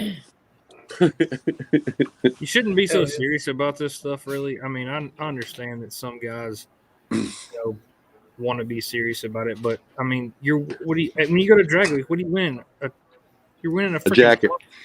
A jacket and a plaque. I've got a plaque right here that says third place. I mean, that's what I got for spending like $10,000.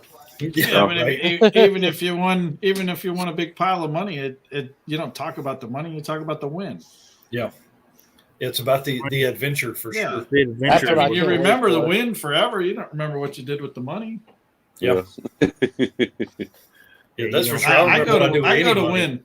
I go to I know win. where the money goes. Right back into the truck. Yeah. Reinvest. You got to reinvest so you can stay on top for the next year. Only one I've won is I went to Rocky Mountain Race Week and run that 10-0 class and ran up winning my class, and I had a 10.02 or 10.03 average. So, but it paid out $1,000. So, Dude, you're an animal. Woo! What's the does anybody seen that sick bullseye challenge? What's that? Is that for everybody or is that like a class? Well, I think it's for everybody, but it's for like everybody. but when you So is that when you just did some- when you did your driver information, it had it had a class. I was like, no, we're not. Yeah, doing that's for what I thought. So Yeah.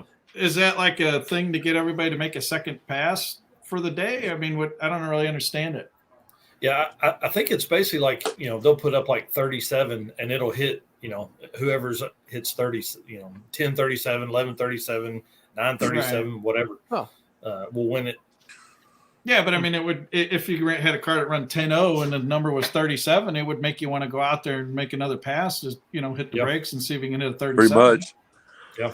Why not? I think it's just a way to have some fun and them Yeah. hand out, what's That it, like looks $100 cool. a day or something like that. Hey, That looks beer like money. fun.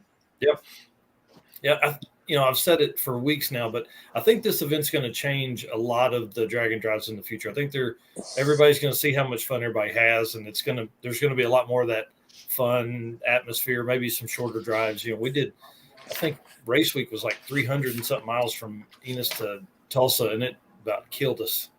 I don't think the people at Drag Week actually watch this stuff. They're just there to collect because the people that are running Drag Week stuff now don't really care. I think it's just, this is my opinion. I think it's just a money grab for them because Gotcha. not all the same people are doing it. Well, And I know that for a fact took- because Woodward was totally a mess too. So it took me forever to get my money, and they had me, oh, you went out first round. I was like, no, I got video of first round win. Let me send it to you. So, oh yeah, we see that now. So I think Drag Week's always going to be Drag Week, and you're going to have long drives. But it's good that the ones like Tom and Luke are putting on is good, and then what Matt's doing and the Hyde and all them. I mean, it's great. So, What's the one in Carolina? What are they calling it? Theirs is like a 3-day event. That's very similar to what drag and drive stuff is. I mean, they're letting you trailer your car, I think, from track to track too. So That kind of takes all over. Yeah, it's kind of silly. yeah. So you're basically, I mean, you're running balls out at each track, I guess. So you're trying to get the fastest pass, but I don't know. I think the hard part for me is like, you pull up to a track and there's a lot of guys that have 10, 9-second cars, whatever, and they back them off the trailer, run the pass, load it back up on a trailer and drag it home. I'm like, man, like, so for the whole year, if you go to the track 20 times, you're going to put 200 miles on that car all year. Yeah.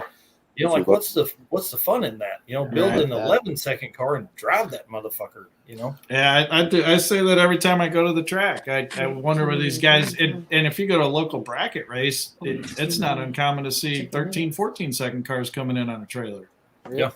It just doesn't make any sense to me. Get it. Open header. No. Man.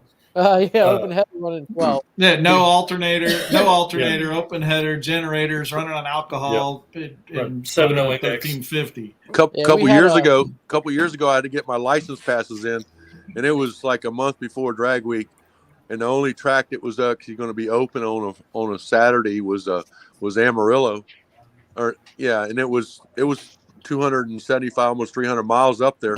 So I had a buddy of mine go with me. I hooked my little trailer to the car, drove up there, got there an hour early, got in, and made my passes. And their guy's like, "Where's your trailer?" I said, "It's right there behind the car." I go, "No, how are you going to get home?" I'm like, "I'm going to drive the car."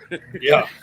and like, people that don't do it don't get it. That's for sure. They don't understand. Well, what if you broke down? I'm like, I'd either fix it or call a buddy or call AAA. Yep. Yeah, I mean, if I had a truck to haul mine, I'd be more worried about my truck breaking. Yeah. So what's I'm the kind of fun? in the middle on that. I mean, if you're going around, the house or whatever, I mean, there's no sense in breaking something and having to spend a few $100s to get home, you're not trying to prove anything. I mean, there's no, Yeah. I don't there's no agree shame with in that. taking a trailer to that. But if you're going Yeah. on these events, I mean, it's a different story. Like, I don't own a truck or a trailer just for that reason. I've got the shit because This is why I love Rich right here. Passing them in the truck and trailer on the way to the track, pass them at the track, and pass them on the way home. That's what I do. There's something to said about driving up to an event in your car, pulling a trailer, racing an event, and then driving away when you're done, and everybody's loaded in their motorhomes and big enclosed trailers. And Yeah, it's cool. But let me tell you what, getting in that motorhome and driving I know. a lot better than riding a Mustang. I know. for another 1,000 miles to the house. Yeah, I'm with you on the on trailer that thing to the start, and then I'm having fun. Yeah, when we went to Texas for Texas 2K, I was not driving my truck down. Yeah. You said you're Pennsylvania, right, or New Jersey? New Jersey, so I'm right by Philly. But I mean, I've done events. We had a event right in Naco. Actually, it was Pink's. They had a event there, and I was in the 10-0 class, and I was pedaling next to these, full out race cars. Not street cars. I'm pedaling the truck next to him, trying to run a 10-0 and laughing the whole time. I was like, "Oh, good race." I was like, "Yeah, I had to let out like 6 times." Yeah, but those guys are having a blast. So yeah. Oh yeah. We hosted a charity drag race in October at Mocan in Joplin, and we had a 7-0 index class. And this guy pulls up in this, I'm telling you, like pro street, like all cage, 2 chassis car, Zoomies, Corvette. And he's in the 7-0 index, and I was like, what the hell?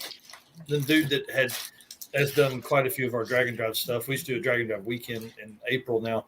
And he runs 7-0 index in this little S10 LS 125 shot, just on the number all the time. And they race next to each other. And the guy gets back in that S10. He's like, man, that was a hard race. He's like, that car is so loud. He's like, it threw me off. Dude, Michael Hollis runs that stuff all the time. Michael, Michael Hollis. He was on Street Outlaws with the Nova one time, or for a little while. Student driver racing or whatever. Mikey Hollis, y'all don't know who that is. He's down in Texas. He's got a little S10 that he runs 7-0 index with. Yeah. And I can tell he has more fun doing that. Oh, taking the kids in the truck. He runs 7-0s and he wears them out and wins all kinds of money doing it too. And he's got a fast Nova. It's an X car. He's run X and other classes with it. So yeah. That's awesome. Stuff for Cletus Automotive here. So asking if you guys are doing No Name Nationals, which is I think it's in Sykeston, Missouri. Tell me if I can't remember where it's at, but somewhere southeast Missouri at a track, and I think it's like a 2-day event or something like that with the cruise in it somewhere. Pretty deal. I think it's August or early September. I have no idea. That's way too far ahead. Yeah, it's a little far for a the only thing you plan that far ahead is Sick Week. You got to make it through Sick Week first. Yeah, right. I'd like to go to Drag Week, but of course, I didn't keep try. But like you said, Jeff, you can show up, and I mean, I don't want to say this to everybody, but if you show up, they're not going to tell you to go home. I mean, there'll be enough folks that will back out the night of the event that just won't show up, and we'll text those guys and say, "Hey, I'm not coming." There'll be a spot for. I mean, unless there's 150 people show up, which would surprise me. Scott, are you out there doing the dishes or what? No, that's on your end. Nah, that's coming out of my wife's making all that. I thought that was Brad working on the GTO. I was like, hell yeah, let's get some work done. I don't know what he's doing over there. He said he wanted to start it up while y'all were on the podcast. Bring it on. We're not scared of that. Do y'all want to? So that's kind of all the drag and drive questions I have. I mean, obviously, I want us to tell stories, and we can go as long as we want. I just didn't know if you guys want to tell stories about the cars you're bringing. Like, everybody loves to hear some backstories. Like, I want to hear the backstory of Scott's car, kind of where, like, how the hell you end up with that car and the progression of that.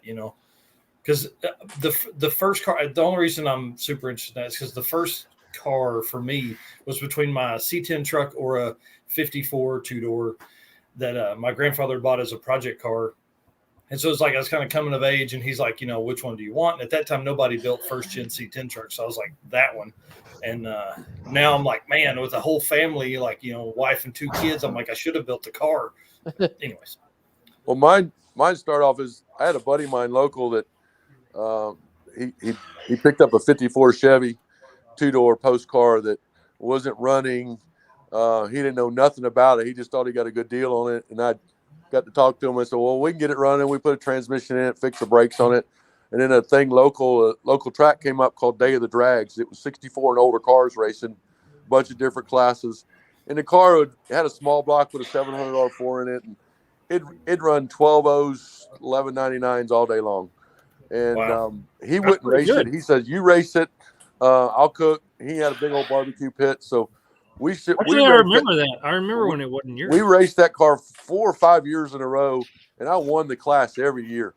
And during that time, I had a 32 Roadster that I built, and it was a super nice car, but I just got tired of it quick because cleaning it, polishing it. And I found this 53 in a storage unit here in Austin that had been there probably 15 years. And showed up with a truck and trailer and wound up giving them $1,500 for it. And knew that I wanted to build something to, kind of a quick street car, different from everybody else. And then I built a little 5.3 with a Chinese turbo on it and fucked up exhaust and a 700 R4 and a stock GM computer. And, and it right off the bat, it run 1150s. And then we got down to where it run 11.0s. And then I started breaking stuff and then getting a little quicker. And then I found out about Drag Week. And I was actually in Houston at the Spring Nationals in Baytown, at the track there. And I told my wife about it. She sat on the computer and got me signed up. And I'm like, well, shoot, I got to get my car ready now. So when we showed up in 14, not knowing but like 3 people at the event, and made it through the week. Hurt piston at Tulsa and finished up, but I got hooked after that. And, the last couple of years, it's kind of, I see that 10.0. Oh, it's going to run 999s. It's like, okay, we need a little more power. Let's run mid-9s. Oh, we need more cage. We need more license. We need better suspension. And then run 9.0s, 9.0s. And then at Z-Max a couple years ago, it run 9.0s 3 times. And then it run that 894. And I was there. It was an incredible day. I was like, that was the greatest thing ever.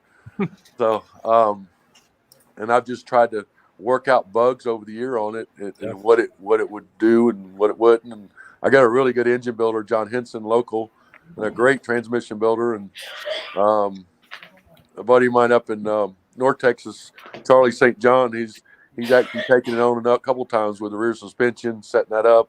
Then I did the wheelie. It bent up some parts. He fixed that and, added some bars up front. So I got the car where it's actually working now, and it should go really quick and be consistent. If the driver does what he's supposed to, then the car should run the same time every time. So that's awesome. I mean, I'd like to be in the top 5 in the 850 class, and the car has it in it if the driver's consistent. So but I've always been one to just do something different. I didn't want to paint it. My wife gives me a hard time about it all the time. Why don't you paint that thing? And I'll be out there washing it, and she goes, that's like lipstick on a pig. I'm like, well, it's my pig. and I've had so many people say, don't ever paint this. Don't ever paint it. So survivor paint.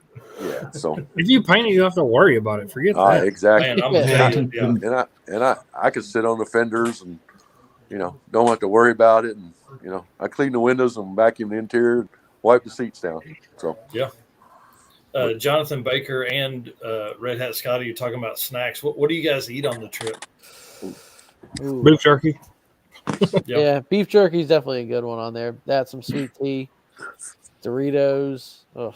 I usually hit Buc-ee's on the way up. They've got I enough love wall Buc-ee's. stuff. Yeah. Beef jerky and the gummy bears. And it's not a good idea to show up like to Walmart hungry for the trip. Especially not Buc-ee's. You're like, let me try these pretzels, these gummy bears, this beef jerky. Cheeses, gas station sushi. Yeah. So there's a Buc-ee's being built in Springfield, Missouri, which just so happens to be 400 miles from the Royce City Buc-ee's. So I think we're going to do 4 dudes, $400, 400 miles. Just do like a whole team of people. Yeah, I think it'll be fun. Just 4 adult men and whatever $400 car you can round up and make the trip. Sounds like my kind of shit. Yeah, 4 or 5 different teams. I think it'd be a lot of fun. So we do that with Streetcar Chronicles. We always come up with some dumbass ideas like that. They're out of Denton, Texas. So a lot of Texas guys around. You guys seem to have a lot of fun. Red Hat said he's down to do that trip as well. Denton's where Jason and John live. Nice. Yeah, and it sucks. They closed that track down a couple of years ago. Right there, yeah. Yeah. Yeah, Steve's Garage says there's a Buc-ee's between Orlando and Gainesville on 95. Ooh. Will we be on 95? On the way back, maybe?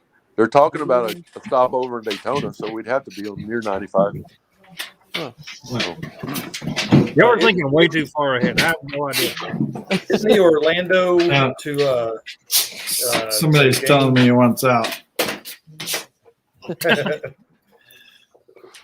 isn't the Gainesville to Orlando isn't that the beach day? Yeah.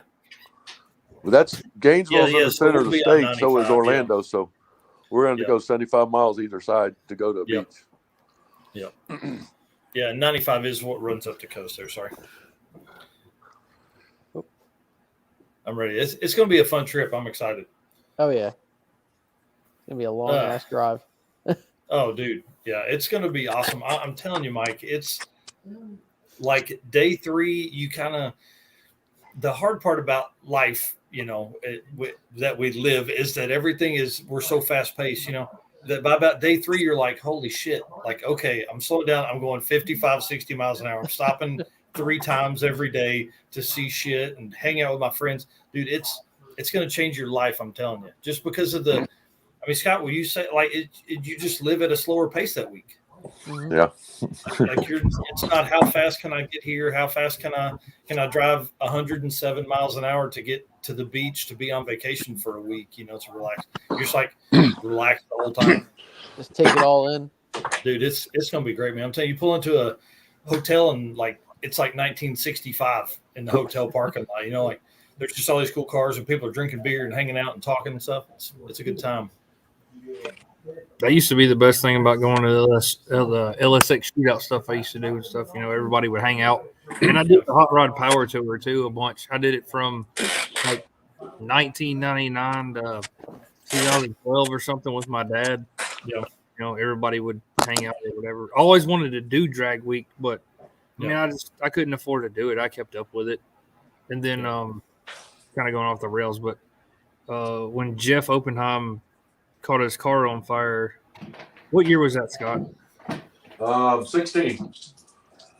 Yeah, Jeff caught his car on fire, and I was like, "Hey, what do I need to do?" And That was in 2016, I think it was. Yeah. They were in Indy, and it's about 4 hours away from me. And he's like, "We need this, this, and this." And I told my boss, I was like, "I'm going to help my buddy. See ya." Bailed out. Yep. Went up there and did it. And then I was like, all right, I have to do it now. Yeah, that was a pretty credible time that day. We did power tour. We did Miami, Oklahoma power tour of 12 in my old truck with small block and the turbo 350, and hated that trip. Came back home, put a overdrive in it. 2 weeks later, put a 700 R4 in it, and then took it back for the Texarkana, Little Rock, Memphis stops of 2013 power tour. And then it was over from there. I had a kid, or had the second kid, and life was on pause for a few minutes. So then race week did 2.0, and I was like, listen, this is my chance right here. I'm fixing to do it. I haven't done race week yet, but hopefully I can get to it soon. I actually took, 2.5 or 3 years screwing with the TV show, and it kind of, that's why my car's not done, to be honest with you. I didn't have time to work on it. Yeah, well, dude, that's what happens when you're famous. Famous. Influencer. Influencers, man. Movie star. I'm all that without the money. Can you $2 autographs. Can you autograph my dash? Yes. I'm gonna autograph your back. Okay. Yeah. Sure. Scotty's asking, what year was the first year you did Drag Week, James? Yeah, I think 17 was my first year of Drag Week.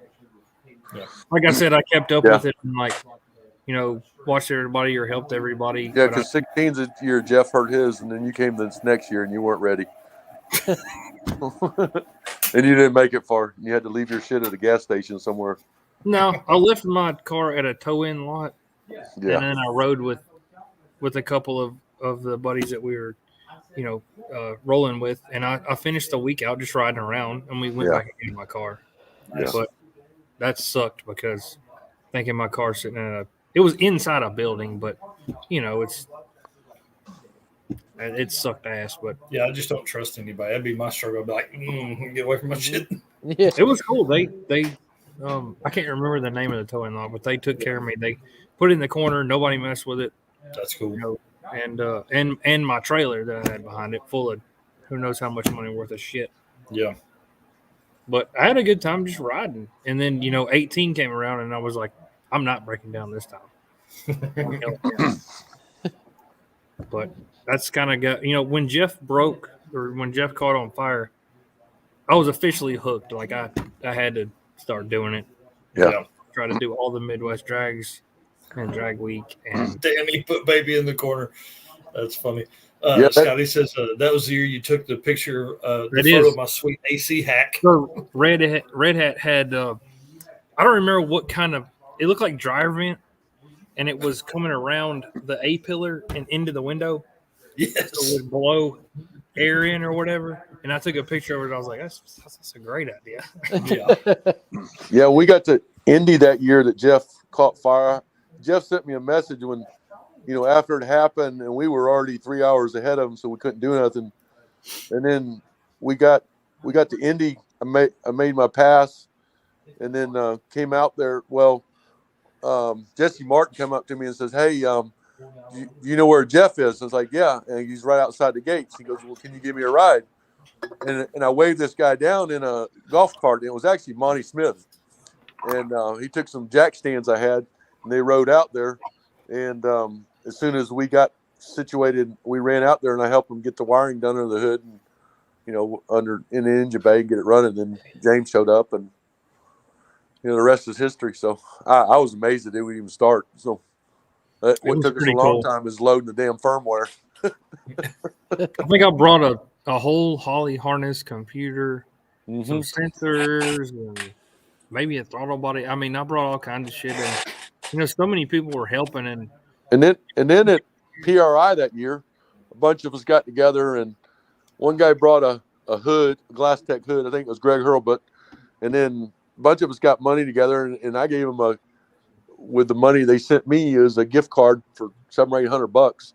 And we had the hot rod guys talk about it, and then pull Jeff in the front of all of us, and we gave him everything there. So, I mean, it just helped him to get back on the road and get his El Camino going again.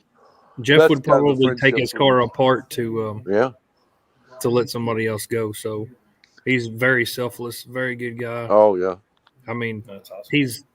we like to laugh about it. Like Jeff's technically Jewish, and he dresses up like Santa Claus, fills up his El Camino with lights and presents, and then they do the stuff for the bus for the kids and stuff every year. That's awesome. Very, very selfless. So he's a good guy, and yeah, I'm glad he's my friend. He came to my wedding from PA, and he's been If he good. goes to a wedding, he usually brings a pinata as a gift. Nice. He dressed up as T-Rex. I can't remember if he brought the ball and chain. He might have brought the ball and chain. Yeah. But, yeah, me and Jeff That's started awesome. racing the LSX shootout stuff together way back in the day, and a lot of the guys that I still talk to, we did that whole circuit together in MCA, LSX shootout, blah blah blah. So that's how I met Jeff way back in the day, and he got into drag week before I did, and like I said, I just had to do it. Yeah. Now I It's- pretty much break myself every year. Yeah.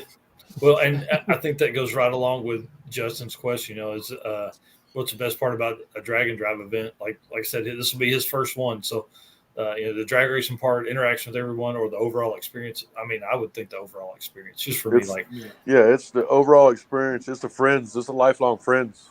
yeah. I mean, and I met James back when Jeff's car burned up and caught fire. And, like I said, we talk just about every other week. And Jeff, I talk to every single day. And it's for me, it's the 1 week a year, go to see all my race car buddies and hang out. Yeah. Wish it was a month long. So Yeah. I wish I could figure out how to extend it more. I fly in that Friday and I don't fly out till the 14th, that Monday. It's going to be a long time away from the family, but I like a long time in car stuff. So, Yeah. Mm-hmm. My wife and my daughter are going to Disney next week, I think. So I think that's my pass for Sick Week, you know. yeah. Well, I didn't race drag week last year, and I knew I wanted to go because my car wasn't ready. So I rode along with Greg in the short bus and, just jump on the bicycle and go visit with people.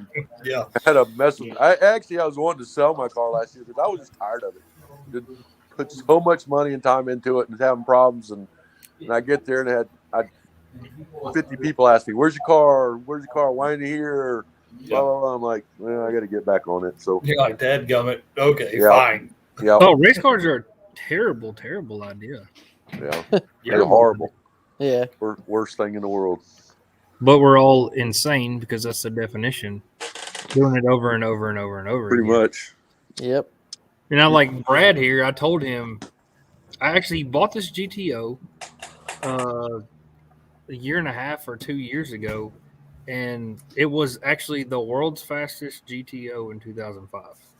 It had a rear mounted turbo on it, and I think it still had a 6-speed and IRS in it back then, but it went like somewhere in the nines. I can't remember, but it was on the cover of Hot Rod magazine. Blah blah blah. So he buys this car and he comes up. He's one of my good buddies. He's got a car lot down the road, and all they sell is Corvettes and Porsches and shit like that. And he's so excited. He's like, "I got a race car. Show it to you." And he pulls up, and I was like, "Yeah, that's pretty cool." And he's like, "What do you mean? It's a race car?" I was like, "Unless you're prepared to lose a whole bunch of money, just get back to the lot and sell it." Yeah. And it sat there for a year, and he goes, "All right, I'm ready to lose money. Let's go." Yeah. And I think he spent about $70,000 right now.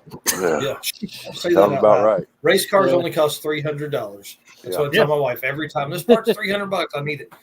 How much was it? You spent Yeah. what? Yeah, 300. No. You traded for it. Yeah, I traded Oh, for it. I won it in a raffle. They gave it to me. Yeah, they gave it to They me. gave it to me. The sponsorship. Yeah. I think my unspoken rule is as long as she doesn't see the money come or go, it kind of doesn't matter, maybe. Oh, yeah, the Mama Don't Know account. Yep. Yeah. MDK. What she don't know can't hurt her, right? That's right. Yep. I don't have it, but Yeah. I'm always flipping shit and like on eBay and odd jobs and turning the wrenches here and there in the shop when I can find the time, just to have a little extra money for that kind of stuff, so I don't have to dip into the house money.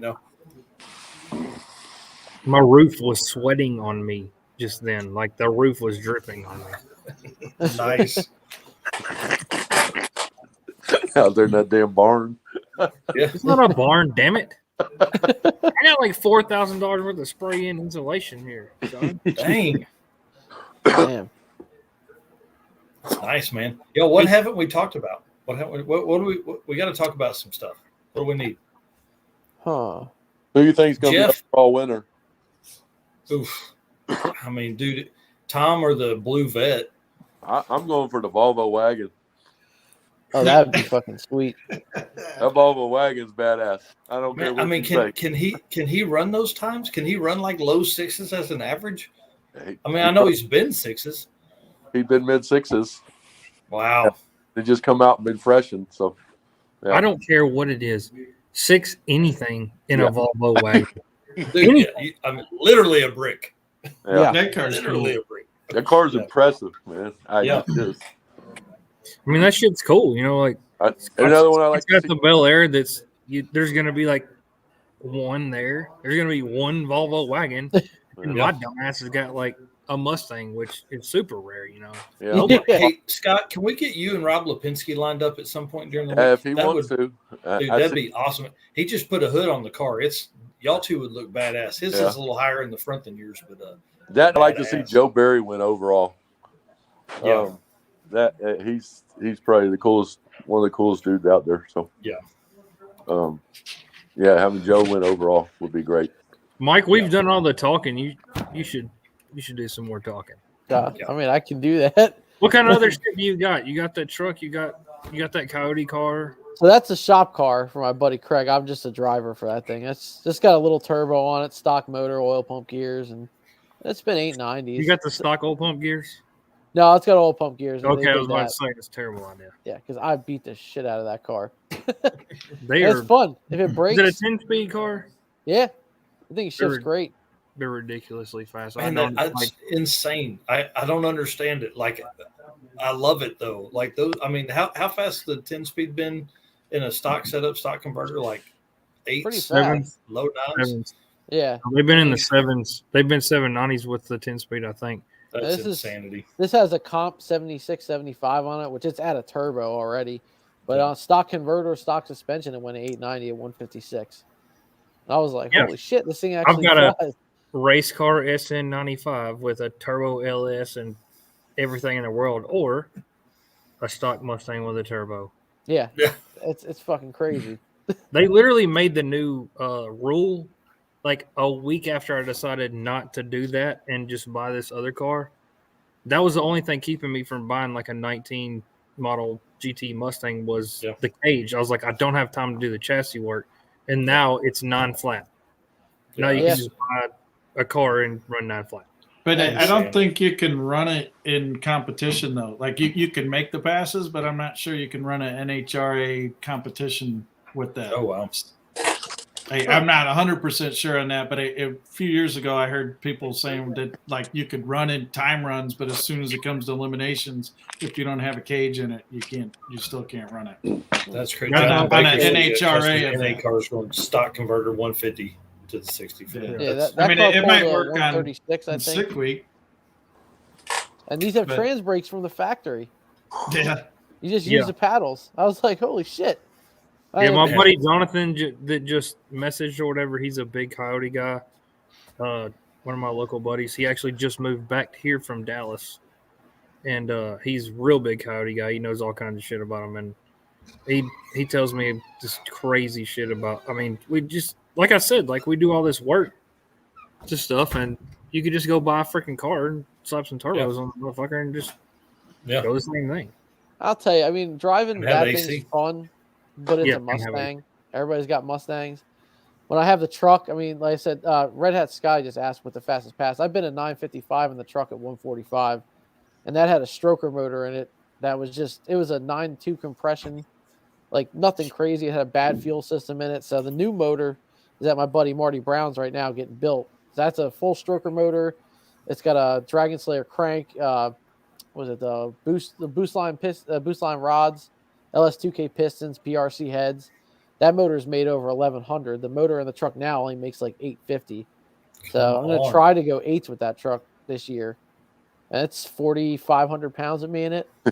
And it's just cool because like you pull up next to like a bike or something in a pickup truck and they're like, this thing's slow as shit. And you go next to them. Yeah. The truck's just a rocket ship. And it's so much more fun to drive. And not everybody up here has single cabs. They're kind of rare up here. Wow. But I mean, there's just something tough looking about that truck too. Here, I'm going to pull up a picture of it real quick if I can not shut this thing down. It's pretty fun. No, it's definitely cool. Like you said, everybody has a Mustang. There's a reason everybody has a Mustang. I mean, yeah, I mean they work. You just open the catalog and order parts, and you got a car. Yay! I mean, like you put this drivetrain in your Mustang. I mean, it's a nice little motor, and they rev to the moon. The thing shifts at, I think 8,200 or some crazy shit like that. Wow. Yeah, when the motor let go, I was thinking about putting a Coyote in it, and Jonathan had some stuff, and I had Jeff actually brought me a short block from PA and dropped it off at that's a fun picture. PRI. Oh, dude, that was a blast one. You did a burnout every time? Yeah, pretty much. So Jason that from VP that does Jason Ruckert, he was doing the flagging, and the first pass I made, I did it like a 8th mile burnout. I mean, I smoked the tires like hardcore all the way down through there. And Brad said I was the most likely to crash. And I know him, so he was screwing with me. But Well, the crazy shit is that truck will spin like that, and like it'll sit at like 7,300 in third gear, and it goes dead straight. Like you need a pinky to steer the thing. It's hilarious. And when we were there, my buddy does suspension work, and I had it to him afterwards because the truck just wouldn't hook on the street. We're like, "The fuck is going on?" And we found out the pinion angle was +7 when the guy lowered it. I was like, "Oh, well, that could be a problem." oh, geez. So he dropped it back something? down, and because it has a 5.7 drop, so when they did it, they just didn't do anything. So Those he flip fixed kids it. like DJM or something. Yeah, and it's The the flip kid frame's dives notched the out. pinion. Yeah, so shout out to Buddy Buser over at Silver Dollar Auto. I don't know if he's watching right now. He just had a kid, but I mean, he got it right where it needed to be, and then we scaled the truck and everything. So we'll see how it does now. I mean, it sits low. It'll scrape the frame if you hit a good bump. That's always fun. What rear suspension setups in the truck? So it's got atomic fab shock mounts. It's got cow tracks and just regular leafs in the back with some Vikings. That's awesome. It's got a stock 10-bolt with just a true track, and its tubes are welded with a. You wild boy. Wow. Don't wheel hop that motherfucker. It doesn't wheel hop. I mean, I left off the Don't brake. wheel hop it. Yeah, It's gonna be a bad I day. destroyed the drive shaft and pinion yoke in the old truck with a wheel hop. Same problem. The pinion angle was way jacked up because we dropped it so much. Yeah, I did dig or die down in was it North Carolina or South Carolina, and I got put up against the one guy. His name's Colby Patterson. He's got an all-wheel drive GMC. That took down Rankin actually at the one race, but I got put with him the second round. I had no trans brake, no third, and no reverse because it broke. So I was like, well, I'm kind of fucked here. So I just let it eat in second gear off the limiter through the 8th. It didn't do much. It was still fun though. Those poor LS motors. Man, you beat on them, dude. They'll I'm take it not all. easy on anything. Yeah. I'm very hard on everything, period. Yeah.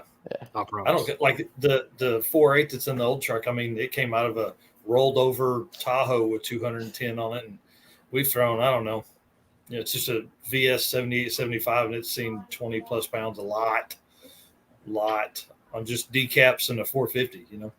Yeah. So if you want to hear a funny story about the GTO, I said it weighs 3750, and the motor I assumed had been in there since 2005 or so. When they built it, it had some, what are those heads? Cartech or something? I think that's up in Jersey. Anyways, I don't think I've seen them since about 2005. So I didn't know anything about the motor in the car. And we started beating on it, and I didn't know what turbo was on it. I really didn't. I mean, I knew it was a T4 Precision. And I didn't pay attention. We put some 210 injectors, a Holly, and a fuel pump in it, and just went to beating on it. And when I pulled it out, I was like, we're going to see what this motor is, because it was an LS1 block still, obviously, which I've built a lot of LS motors. That's all I really fuck with, and they don't stay together. The blocks don't hold. When you get over about 1,000, 1,100, the block itself isn't strong enough. And Was that a cat? Yeah. The dog came in earlier and sticking his nose in my face. So I pulled the motor out and I flipped it over, and it has diamond pistons and eagle rods, which is straight up 2005. That's what everybody did. Stock crank, and that's fine. That stuff lives great. But then I never paid attention. It had stock head bolts in it and graphite head gaskets. Oof. God bless. What a weird combo. I mean, if you're hey, listen, we're not spending any money on head gaskets or bolts. Ported heads, graphite gaskets, stock head bolts, and I have beat the shit out of it on 22 pounds of boost. It trapped 150 mile an hour in the quarter, 120, 121 in the 8th at 37.50. And then I finally found out that the turbo is like an old T4 Precision, like PT88 or whatever. So, 20 to 23 pounds usually. Yeah. Roadkill, I was 23 pounds. And we took it out, and everybody's like, "You're gonna put head studs and shit in there, right?" I said, "Hell no!" Like, it's working. Why would I? Hell no! touch it? This thing has took it. I beat on it like it was a good one. Like I just put it right in the other car. I'm like, "We're good. Just don't even look." It's fine. It's fine. I have no idea why it didn't come apart. I mean, it should have blew a head gasket. I did plenty of that. I did that at LS Fest on the 10th year that they had it. My second pass ever. The truck was going the fastest it's ever gone. We were on 30 pounds with some unknown injectors, and I had it was a MagnaFuel, the swivel head pump, which was not enough for what I was making probably. And it just, right at the end, just torched the heads. It blew right out the sides of both of them. I was like, oh, that's cool. Second pass, I'm here. I drove all the way to Kentucky. But the night before, we were doing highway pulls for about an hour, so it sounded like a second wastegate was starting to open up. I was like, that's kind of a weird noise, but I didn't let out. It didn't Red get any rods. Hat just asked what, I guess ECU you have in your truck. It's got a Terminator X, so it's got the full dash with the 7-inch screen. I got the GPS. I have that on fuel gauge and everything. Nice. It's a nice, comfortable ride, and everything's 3D printed for the dash and everything. So I like it, honestly. It saved me a couple times because I've run 2 MagnaFuel 750s on the truck for fuel and Snake Eater 1500s, and I was driving it, cruising around. I'm looking at the fuel pressure. It's going from like 60 to 50 to 20. It was like 15. I was like, what the hell is that about? And then I didn't check the fuel filters. They were a little gunked up. Yeah. Like the 4303 MagnaFuel, is that what it is? Yep. Yeah, I run one off. One comes on with like 3 pounds of boost. The other one runs regular. I just like I like hearing it. I always like hearing the fuel pumps because you could always tell the difference. Dude, those fuel pumps are so loud, but I've never, ever had a problem with one. I've got one on the SN95, but we had one on the GTO, and they'll make a 2085 and they're done. Yep, I have way too much fuel pump for my truck, but we put a VR2 brushless Holly on it because I've got a pretty good relationship with Holly, and I try to run all their stuff. Nice. So we changed it, and obviously this 427 with LS7 285 heads and twin 80s is going to make more than 1,000. Yeah. I like Holly. Some people want to do other stuff, but I mean, there's stuff I did it myself in my garage, and I don't know what I'm doing. My buddy Kevin and my buddy Mike helped me wire it up because I'm horrible at wiring, and I fired it up and I had the coils backwards, like a lot of people do, I guess. I just wasn't paying attention. I'm like, hey, this thing won't run. Switched it and the thing fired right up. Yeah. And we just did it all in my garage in my house.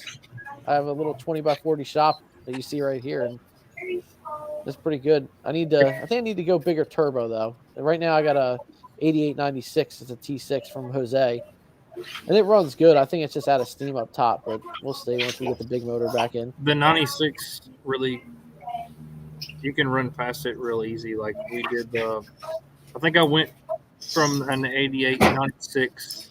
I run a lot of VS stuff because me and Byron are good buddies, and we had the old school 88 96 and put the 88 102 or 103 or 103. I can't remember. It's a 103. Like literally changed it on the dyno with welding gloves and picked up 300 horsepower. I wouldn't doubt it. Right off the bat. I didn't do shit but bolt the turbo on there, leave the same tune up, same boost, same everything, and made 300 horsepower. Yeah, that's what Jose was saying to do for mine. I mean, we're on 25 pounds with the stock motor. I mean, that's probably about all it'll do.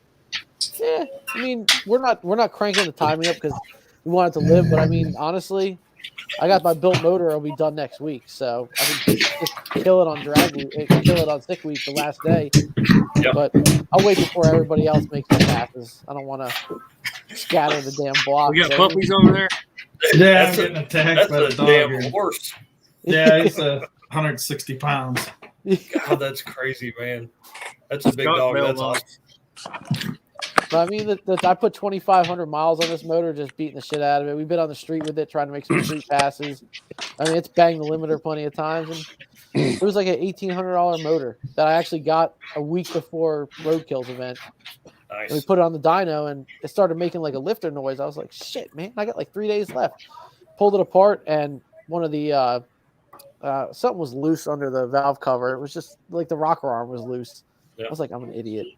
So anyways, I just put brand new LS7 lifters on the one side in and just coppered the head gasket, put it back together.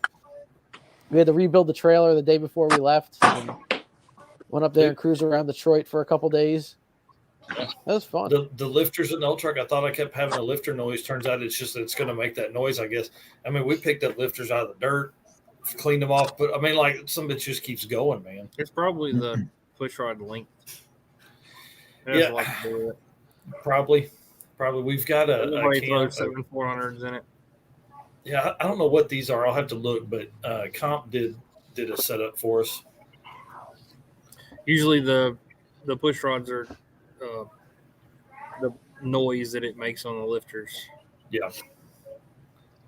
I want to say thanks to Scott for coming in for sure. I appreciate him. You know, we thought he was going to be last minute a replacement for James, but dude, the whiskey's he looks helped. fine. He's fine.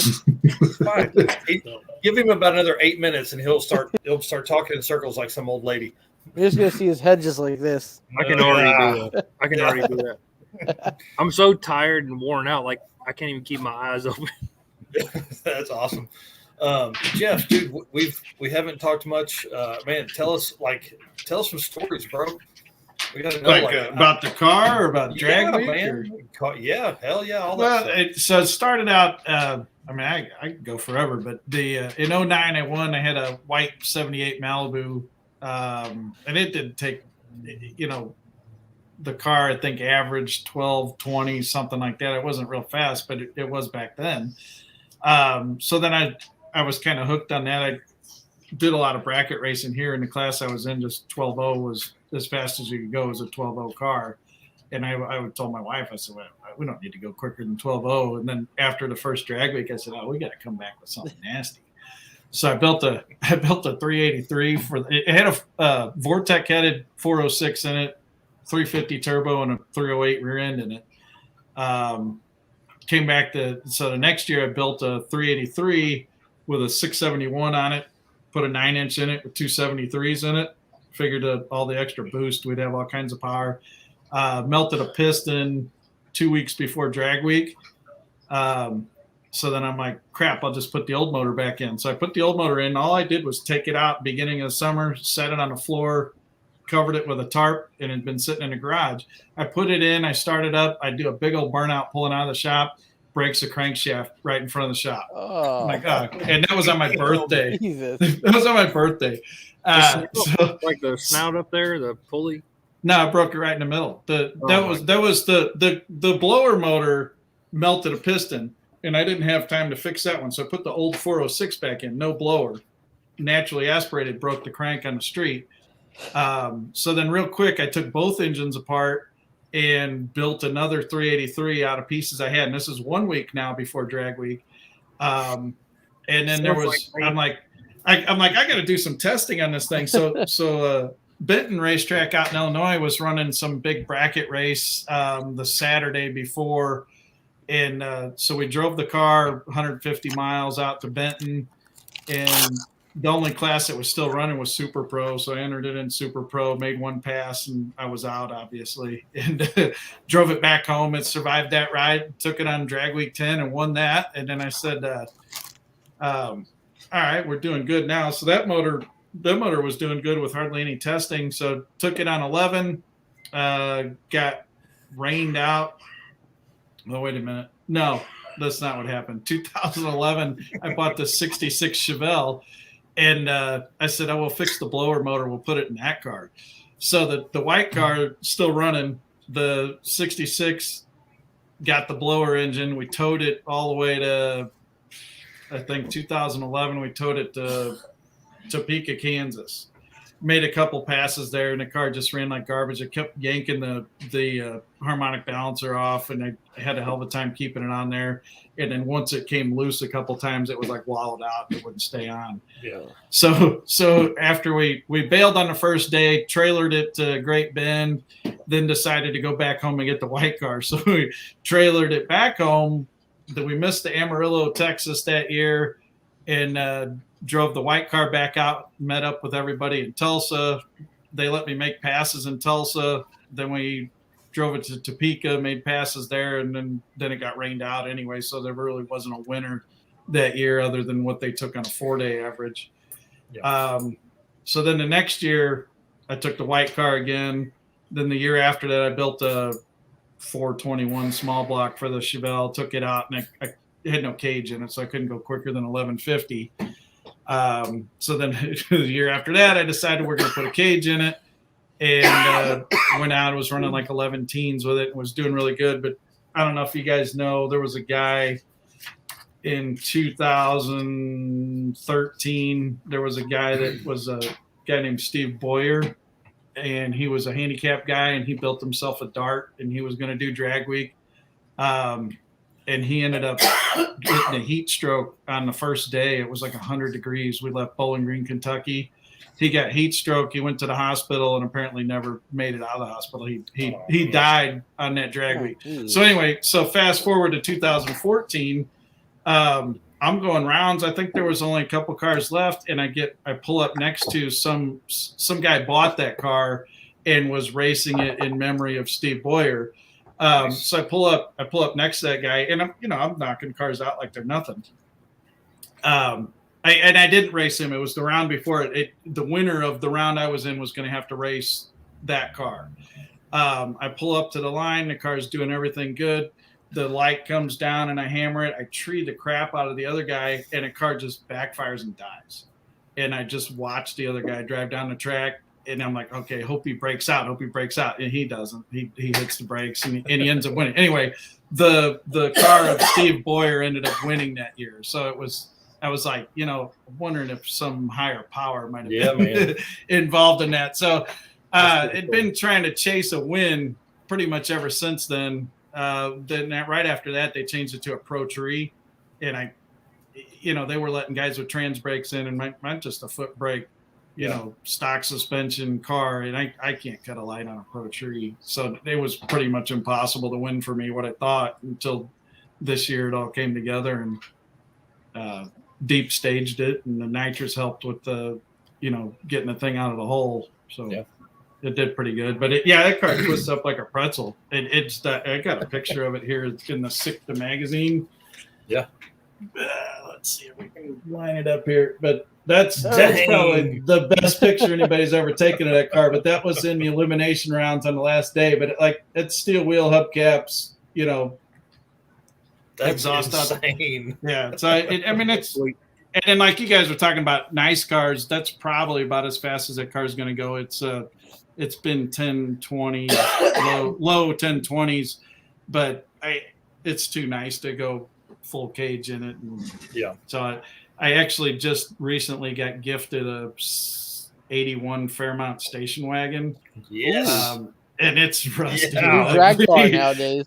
But apparently they're real light. A buddy of mine had one with a 5-liter and a 5-speed in it. We weighed that car, and this was 20 years ago. It was only 2,700 pounds. Yeah, pretty much Fox bodies, right? Yeah, it's a Fox body, just ugly. Yeah. What's about the Aero Coupe? They're beautiful. The Aero Coupe is a wagon.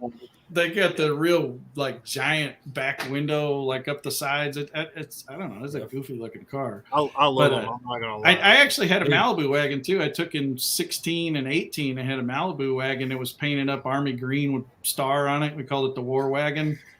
The guy Montana Dan has it now. It's a Dan Nissen. Yeah, he's got the War Wagon kind of tore apart, but I was thinking of painting this one green and be War Wagon 2. Yeah, every time I go to my brother's house, there's this red Survivor paint 4-door Fairmont that just kind of sits beside this house. I'm like, I won't need that. No, this is not a Survivor. This was a loser. It's in Delaware, isn't it? There's one for sale in Delaware. It's a red 4-door, like 80 Fairmont or whatever. It's got an LS motor already in it, and like, Oh man. That's not far from me. Yeah. It's Yeah. Listen, you drive a whole week with all that shit in the back of that truck, you're gonna be looking for a 4-door car. Yeah. bed cover. The, That actually Blum has was the plan a before this factory truck. V8, but it was not a 302. It's like a little bitty. I mean, if you guys know more about them than I do, it's a little 260 something V8. Yeah, they put them in Mustangs too. It looks like it looks like all the 5-liter stuff a fit, but the intake's like real skinny. It's a weird looking little small block I of think some all sort. the Mustang suspension fits on those. I was actually my buddy Dave Farlow. I It don't know if does. you guys ever heard of him. He's got that 4i Mustang. It's gold. Dave Farlow. Oh yeah, Yeah, Dude, I was gonna buy it from I him. love that car. Yeah, he had a 4-door. It was cream colored Fairmont, and it was already ready for the LS swap. Like the Matt And Apple. Yep. Actually, Matt's the Yeah. one that tuned my truck initially, because he's Oh, right nice. by That's me. cool. Yeah, he's a really good dude, really knowledgeable. He's Yeah. telling me shit about the tune. I'm like, it's making Whatever. power. You do what you got to do. Yeah. So Matt's the reason we swapped the truck. I was going to build a 2-door Malibu was my goal, and build a race car. I mean, we did all the wiring. I cut down the harness, $37 Amazon swap mounts, built the trans mount, all that, just because, I mean, Matt was like, listen, you can fucking do this. I'm like, okay, shit, all right. So I did it. And then, I mean, hell, the truck makes 500 and does burnouts for as long as I want to. So. Yeah, he's an insanely nice dude, super knowledgeable. I mean, just the shit he figures out. And I mean, he's tuned my truck, I think 2 or 3 times. We went from when I got the truck, the guy said it made 1,000. It made like 580. It ran like crap. I mean, and then we got it to 1,000 with the stock setup and everything, and it was just pretty much pushed out to the point where it blew up. That's Matt awesome. did a lot. Matt did a lot for the little guy, trying to. People don't have a lot of money to do it, and you can make it happen or whatever. And that was pretty cool. And I always laugh because, like, I remember an LS1 Tech post from like 06 or 07 or something, and Matt was on there asking me a question about something on a turbo car that we put together. And then, like, after that, he was like, sloppy mechanics. Then it turned. I remember the he's days super of knowledgeable. the video with the Grand Marquis rental car on spray back in the day. Yep. But he's I have his sloppy stage 2 cam in the truck. Yeah. Sounds great. I mean, the other motor's got an actual boost cam, but Have you seen the SS2 cams on Amazon? They're like $110 or something. it's crazy. I bought 2 of them just to see what they were. Nice. They work so far. They make good torque. I mean, my truck. They lift valves up. right. Yeah. Yeah, my truck Back in the made day, I would get some 825. regrind. Where was it? I would get these regrind cams from Texas. What was the guy's name? And The diarrhea cams. and they were Do it yourself area cams. That's what it is. they were cheap. They were, $150 or something in like 05. And I went really fast with them, actually. Like, I put them in a bunch of cars. Dude had like a Corvette or something. Something Z06 on eBay was his name. Nice. Yeah, I was That's just a, surprised how much the truck made, like 150 more torque than horsepower. I was like, that's stock rods. Jesus Christ. It made it like 4,000 RPMs. It made like 950 torque to the wheels. Just hits it. It's like, The trick is don't suck the motor down. Run it way past where it makes power, so when you shift it, it doesn't come back down on that torque. bend the shit out of the rods. If it sucks the motor down, it's just going to bend. That's how, like, everybody's getting away with the stock bottom and stuff and really leaning on it. Yeah. It's just winging it, because back in when I started messing with the LS stuff, everybody's like, you got to put ARP rod bolts in it. Oh, dude, I remember those conversations. You got to put ARP rod bolts and shit in it. And I was like, I've never broke a rod bolt in these motors, ever. I still haven't broke a rod bolt. The rod comes apart way before the bolt. Yeah. That's what Matt would say too. He'd be like, has anybody ever broke a rod bolt? Anybody? Nope. Okay, shut up. Well, if you put the ARP bolts in, you lose that cool little spacer thing that holds it. The little tube that holds everything nice and tight together. You know what I'm talking about? The little alignment dial. How many guys stretched those ARP rod bolts to the spec when they put them in? Yeah. Oh, I ran mine in with impact guns. Oh, good. I turned it to. I'm like, ooh, that's probably close. Yeah. We've never had the bottom end out of a part in the old truck. I put lifters in it. Sadly, it still has the clatter, so it's probably the length of my push rods. I got spare push rods and lifters sitting over here. I got some torched heads, everything. Yeah. I feel like that's the thing that they do is they just destroy the heads. These motors. Yeah, they don't care. That's why I don't run aluminum block. I run the iron blocks. It saved that motor. It's like, oh, the right, 5.3 heads got the, what is it, 862s? They have the notch in the bottom of them on the deck. There's a little notch that's ground into the deck that it makes the gasket. It's real close. You can push the gasket right there at that, and we would always weld it up and surface the head to get rid of that. Let me grab one of these heads. Hold on, I gotta show idea. you that. I torched the shit out of this one good. The crazy, we've never been like small block stuff. I mean, the only small block we had was in the old truck, and then I put LS in it, and then we just kept grabbing LS. a Oh, good one. damn, dude, that's a good one. Yeah. Yeah, that was LS Fest. That made a cool noise. Yeah, I can imagine a bunch of them. Yeah. It honestly sounded like a second wastegate opened. Wow. I was like, that's a kind I'm of weird thinking it noise. sounded like a Third spark wastegate. plug came out or something. Yeah. Yeah, that was. I put my finger down there and I was like, oh, there's a hole in the side of the head. God damn it. It Still didn't hurt the running. block. No, No. little iron block. The head gasket wasn't even there. It was just like, But I kind of knew it was coming because we've been beating the shit out of it. The truck had probably 70 passes on it in the 9s. Nice. Whatever. You can't be mad at that. No. Right. It was an unknown build, so. We've got to switch gears from LS stuff for a minute because James was talking about SVO stuff earlier. We've got a 70 MG midget with a Lima in it, a 2.3 Lima with 61 millimeter turbo and a big cam. It's like It'd the be head. so much fun. Dude, it makes like 300 wheel and weighs 1,900 pounds. It's stupid. You Like- picture that thing? It's really, really dumb. It's Freedom. probably the funnest car we have. It's got a hood stack. I mean, it's Well, It's those a SVO blast. motors, aren't they pretty strong from the factory? Yeah, they got Yeah. good stuff in them. Yep. I went, let's see, when I was on Midwest Drags, I blew a head gasket, and it wasn't because of the tune-up. It was the spout. You know, like, y'all know anything about 5-liter Mustang and stuff? They got the spout connector for the timing. Oh, look at that thing. That's probably a ball. yeah, I it's, have fun it's, with mine, and, it weighs 3,000 pounds at least. yeah, it's full tube chassis and Mustang 2 front, 8.8 cut down rear 4-link. It's pretty fun. It's just, I mean, it's a street car. All it does, those are 13s, and all it does is burnouts. I mean, 50 miles an hour, you can roll in and it'll just light them. It's a steel block, steel head. I mean, it really takes a lot to.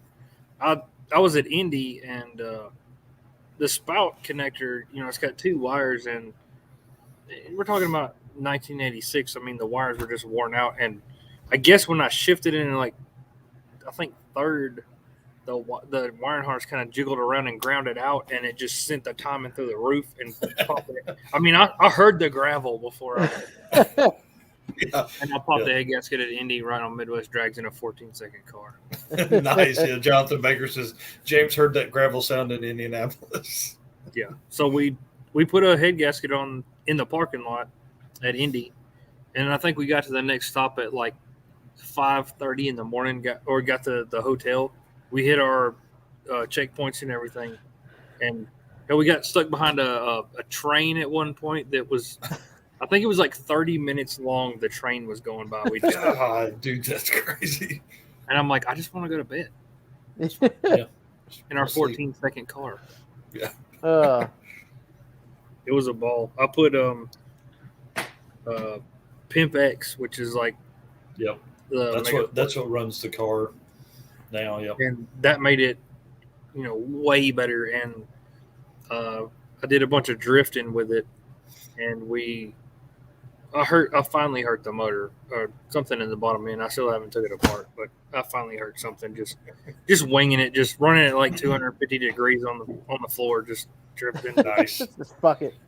Yeah, I think back before the Power Adder small block cars on Drag Week were all running 850s, John Huber won that class in 07 in a 4-cylinder turbo Mustang running 9.0 upper eights. Yeah, so I was literally on that trip for Midwest Drags. I'm texting John. I'm like, what should I do? He's like, 1 degree of timing. Don't just 1 degree of timing. I just kept him updated the whole week. That's awesome. Yeah, he's that shit. I mean, it's still fast for that. I mean, that engine without a turbo doesn't even make 100 horsepower. Yeah, No. yeah, it is complete junk without a turbo. Complete shit. I think my buddy has a skid steer, a Bobcat skid steer that has like it's a Lima motor with you know it's no turbo or whatever, and I'm like, so literally it has a skid steer engine in it. Yeah, it's a tractor motor. This one, to tune it, the guy wanted like another 4 or 5 feet of exhaust pipe because it literally 90s out of the turbo. That's what comes out of the hood stack. It's just right there, and so it sounded like a tractor. Just as it started. There's videos all over our channel. Yeah, we did have a flapper. It parked outside quite a bit. So it's it's a crazy little car. I love that thing, and we're sending the head off to Beauport. You've got to relieve the cam sets. You've got to relieve something so it can have a bigger throw. So we're putting a bigger cam in it. And the guy kept bitching because he's like, man, this turbo's way too big for this, way too big. We're like, no, it ain't. 61 mil, dude. We're fitting like 400 wheel. That's our goal. So get ready. Mine still had the stock turbo on it, but it had a ported head, ported intake. I don't know how big the camshaft is, but it hits a lick. It's like yeah. That's awesome. Yeah. There's guys picking up like 80. Yeah, there's guys picking up 80 horsepower just from an intake gut. Yeah. Basically, it's not like a port job. It's like they just gut the inside. Yeah, but I mean, like, I was gonna sell the car, and I put it for sale, and unless you know what it is, you don't understand. Everybody's like, "Oh, it's not a 5-liter." You know what the hell's that? Shit? I'm like, do you realize this car blistered the shit out of all the 5-liter cars back then? Like, terrible. 5.0s were horrible back then. Oh yeah, I mean that's why those cars, when you put a set of gears in it and an exhaust on a 5-liter Fox body, it was like you changed the world. Yes, it made the biggest difference. A 373 or a 410 gear. Yep. Short throw shifter. E303 cam. I was going to say the E303 cam, letter cam, baby. You're supposed to put a B letter cam in it so it hits a real hard lick and runs slower than stock. Yeah, that's exactly right. That sounds cool, though. I got to grab a beer. You guys keep talking. All right. At least he's honest. Yeah. That when I was in high school, that's what everybody had was a Fox body Mustang, short throw shifter, off-road exhaust. That was what everybody thought was the stuff. They ran the freaking streets, man. I mean, but they ran the streets running 14 flat. The Camaros ran 16s. Yeah. Right. That's what my dad let me buy was third-gen Camaros. He wouldn't let me have a 5-liter Mustang. He said no. I bought a 84 Z28 5-speed on eBay, and it was eBay Motors was brand new. Like there was like 100 cars on the whole site. That would have been like 99, 2000, somewhere around there. It was around there. So I think it was 99 or 2000. There's literally like one or two pages was the whole eBay Motors. And I bought a Z28 that I push mode yards to earn the money. And my dad, he's like, okay, I'm going to go get it. And he flew to Wisconsin and drove it back. Damn. And it was, it was an 84 Z28 piece of shit. But we went down the road, and I wasn't old enough to drive yet. I was like 14 or something like that. And I drove down the road, and I was banging gears, and he said, hell no, you can't have this car. I was like, what are you talking about? And he's like, nope. You're going to tear this shit up, and you don't have any money, and I'm not going to fix it. He made me sell it, but he said, I'll match what you spent and buy you a nicer car with an automatic. so I wouldn't tear it up as easy, I guess. And So you get rid of the stick shift car?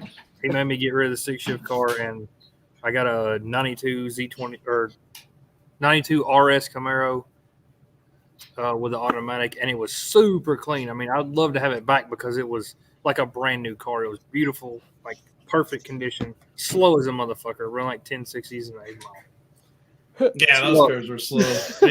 My buddy's sister had a 92 RS 5-liter throttle body with a 5-speed in it. And I remember one night we were cruising around, and this guy with a 71 Buick GS, which actually happened to be at the time the fastest naturally aspirated Buick-powered Buick in the country. Like a 455 Buick? Yeah, 455, but it aluminum rod motor. I mean, it was pretty special. I think the car ran 950s or something, and this was like 1995 or somewhere Like around real there. fast. Yeah, it was fast. So he pulls up next to us, and he's got this old guy in the passenger seat. He pulls up next to us. He goes, "Would you guys care to partake in a contest of acceleration?" I was like, that's the weirdest way to introduce a drag race I've ever heard. So we raced this guy, and it wasn't even, I mean, it was not a race at all. So we were actually on our way to a place where people hung out and raced. And we get there, and a guy gets out of the Buick, and he goes, "Anybody here want to race?" And everybody's like, "No, we want to race." And there's one guy on a it wasn't a Ninja or something, fast motorcycle. He goes, "I'll race the Ninja." And the guy's like, "Oh, yeah, I'll race it." That Buick walked all over that bike. And I'm like, and you try to pick on this little 5-liter Camaro. But yeah, that was a neat car. No, they probably, like, if the cops would have seen it, they would have probably thought the Buick was raising hell and y'all were just driving. Yeah. Hey, I make fun of those cars really bad, but that was kind of my introduction to cars. And I've probably had, but by now, way over 500 cars, probably. Yeah. The rear end and the torque arm. I even had 5 cars. You got plenty right behind you. Yeah, 5. There's, so I don't know if y'all can see it. I might just try that later. There's trophies from that side of the shop, like all the way down through there. And I won a lot of those trophies with a fucking 10-second third-gen Camaro. That's awesome. And had a ball. So I guess it really didn't matter. But, man, I'd have to, like, shove her up in neutral and neutral drop that bitch to do a burnout. Man, listen, I had a S10 Blazer in high school, the V6, and we eventually put a V8 in that rig, which was a ton of fun. But I would do that. I'm just going by this car wash where everybody hung out in town, and I just neutral dropped the shit out of that thing. It just smoked that 700 in it. It was like, damn it. They barely made enough power to break the transmission, though. Yeah, it was that 4.3 was no joke, man. It was very slow. It wasn't slow after that though. It was a fun little truck. My old man wouldn't let me have, like, I guess back then a big thing was like an Auburn pause unit for a 10-bolt in a Camaro. He's like, "You're not getting one, and you're not getting a stick shift." Because he just already knew, Yeah. I mean, I was pissed back then, but now I'm like, yeah, you're the stick shifts in those cars were silly though, because the transmission mount was not made for the stick shift. I mean, every time you dump the clutch, you'd throw the transmission up into the floor. Oh yeah, the torque every time, and then the drive shaft would hit that cross member and be like everywhere you went. Yep. Oh, I broke those with the automatic transmission a lot. Yeah, that was a horrible on LT1 cars. I broke a lot of transmission mounts on the LT1 cars back in the day, slamming the drive shaft and everything. I had a 92 Bronco with a 5.8, and the only way I could do a burnout was in reverse. And it would just wheel hop. And the one day I did it wheel hopped a little too hard, and it just started clunking. I was like, oh, shit. Yep. Yeah. But my buddy, he had the creme de la creme. He had a 2001 WS6. 6-speed T-top, black on black leather. That was his high school car. He worked his ass off for it, but that was like the badass car in our high school. It was just like, dude, they were crazy. Not like I said, I had like 400 or 500 cars. I had about 60 something 4th gen F bodies. Damn. And a lot of LS1 cars. And I made my living like building LS1 F bodies and vets and stuff. And like, they were so fast back in the day. Like, Yep. He had a cam and he had a full SLP loudmouth exhaust. That was the loudest car I've ever heard. Yeah. Hell yeah, loudmouth with God, if that you thing sounded good. had long tubes, it was like Yep. crazy. He had long tubes. You start the thing up, everybody's fucking shit their pants. Yeah. Running. He still has it, and I'm sure he's watching right now. Mike, get your shit together. Get your car That's back awesome. and running. Yeah. Yeah. Been sitting in Get his your shit backyard together. for like 10 Come on. years. What else Oh. was there? Like so, I had an 01 Camaro when the 03 Cobras came out, and they're fast. They ran good, and I could still outrun them because nobody knew how to drive. But that was the only thing that could outrun that shit back then. Yeah, there Yeah. wasn't anything else.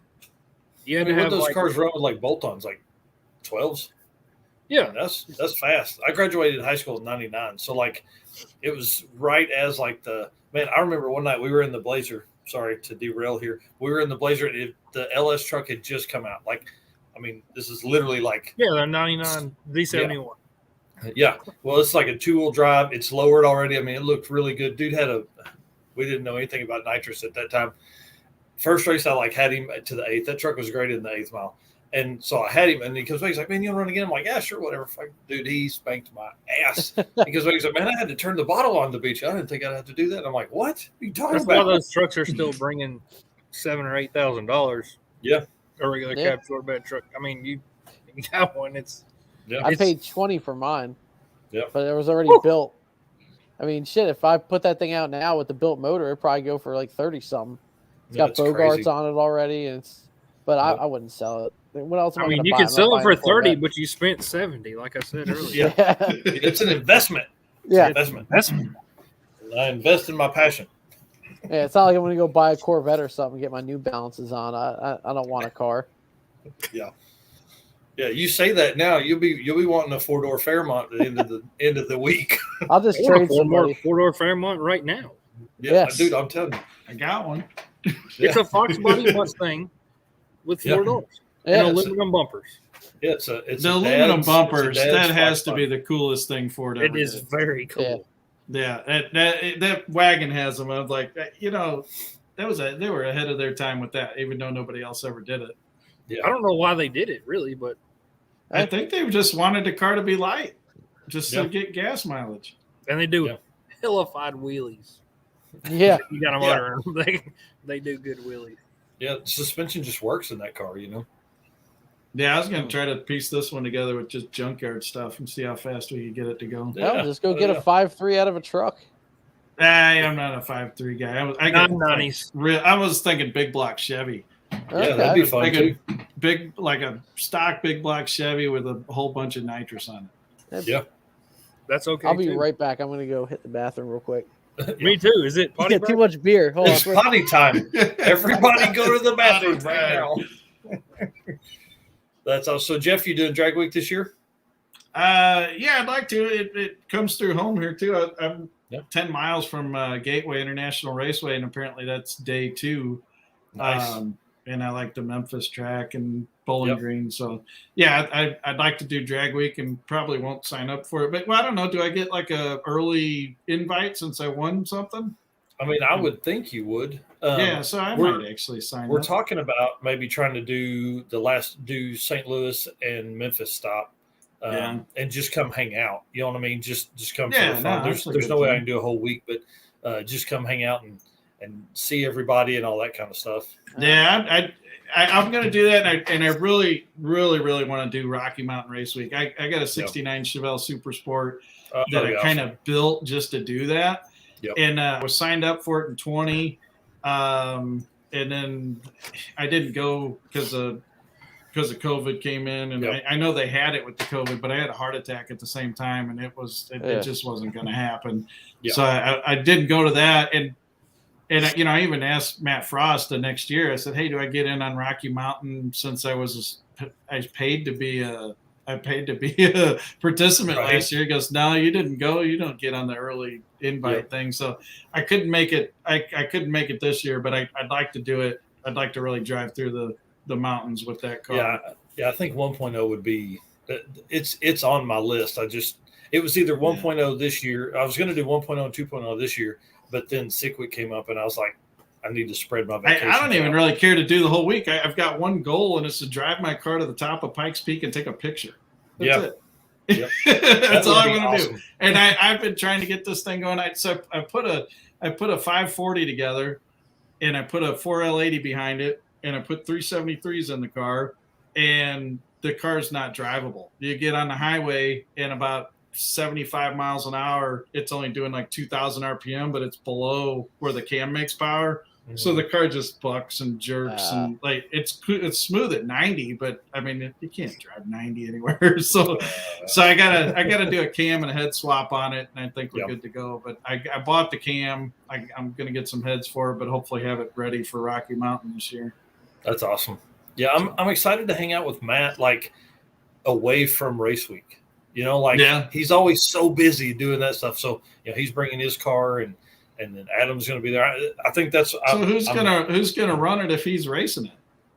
Well, so he's racing Sick Week, so he'll run. Oh, you're talking about Sick Week? Yeah. Oh no, he's taking his car to Sick Week. Yeah. Oh, that'd be neat. Yeah, the Nova.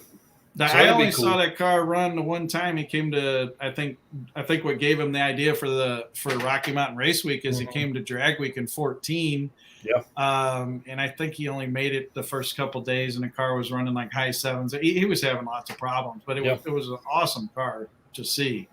But I think that's where he got hooked and said, "I can do this." And there's those him and like the 301 streetcar guys out of Sedalia, Missouri. They all met on Drag Week and on 14 Drag Week, and then Jonathan Stonecipher, who was in the comments earlier, he met then, and he's the reason I bought an engine doing any of this. But the engine in my 66 came from one of those guys. Nice.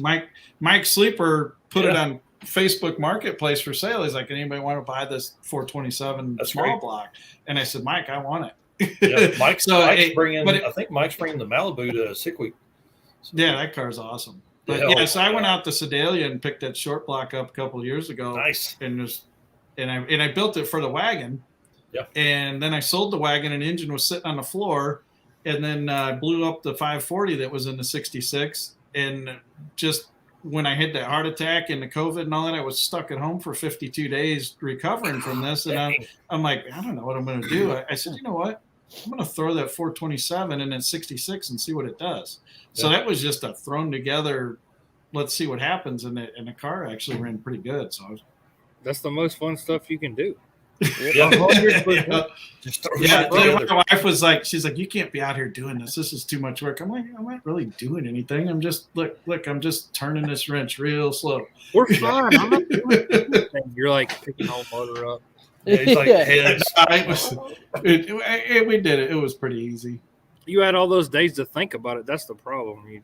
Yeah. I reupholstered my seats. I was trying to come up with things to do. I was like, okay, well, this got done way too quick. Let's find something else to do. Yeah. Got to stay active with that stuff. Yeah. Yep.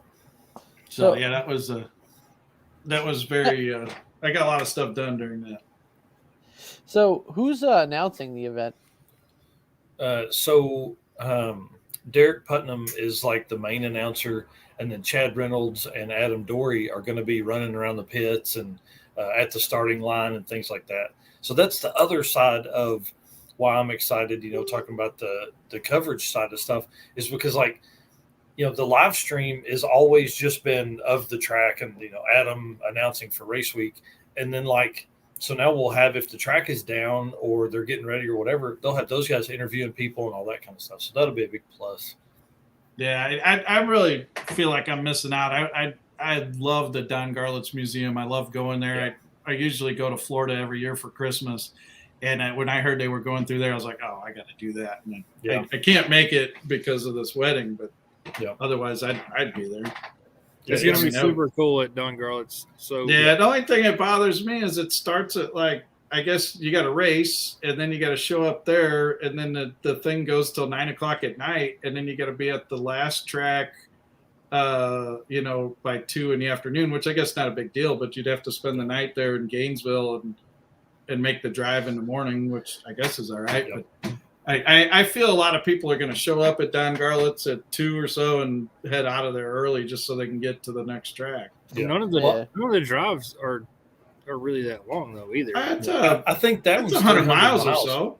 No, I think it's more that because I think we go South Georgia back to Bradenton. Yeah, that's going to be the long Yeah, one, I think. but from Don Garlitz, he's more in Gainesville, so he's not at South Georgia. He's like real close to Gainesville. Yeah, I was thinking he was close to South Georgia Motorsports. No, he's about 100 miles from Tampa, which is where Bradenton is. Yeah, that's not bad. It's kind of in the middle of nowhere, really. I got a funny story about Don Garlitz's place. Yeah, so it was I got posters on my wall so I could remember. I think it was the 05 Power Tour, and we stopped there, and I had a car. I think it was that Camaro, and I was riding with my buddy and letting my dad and his buddy drive my Camaro. I was riding with a buddy in a Fairlane, and I don't remember what it was, but we lost a bolt out of something that was pretty important, like alternator. I can't remember, but we stopped at the museum just for the hell of it, and then we saw him, and we're like, man, we need a bolt, like a 3/8 bolt for this alternator mount or whatever it was.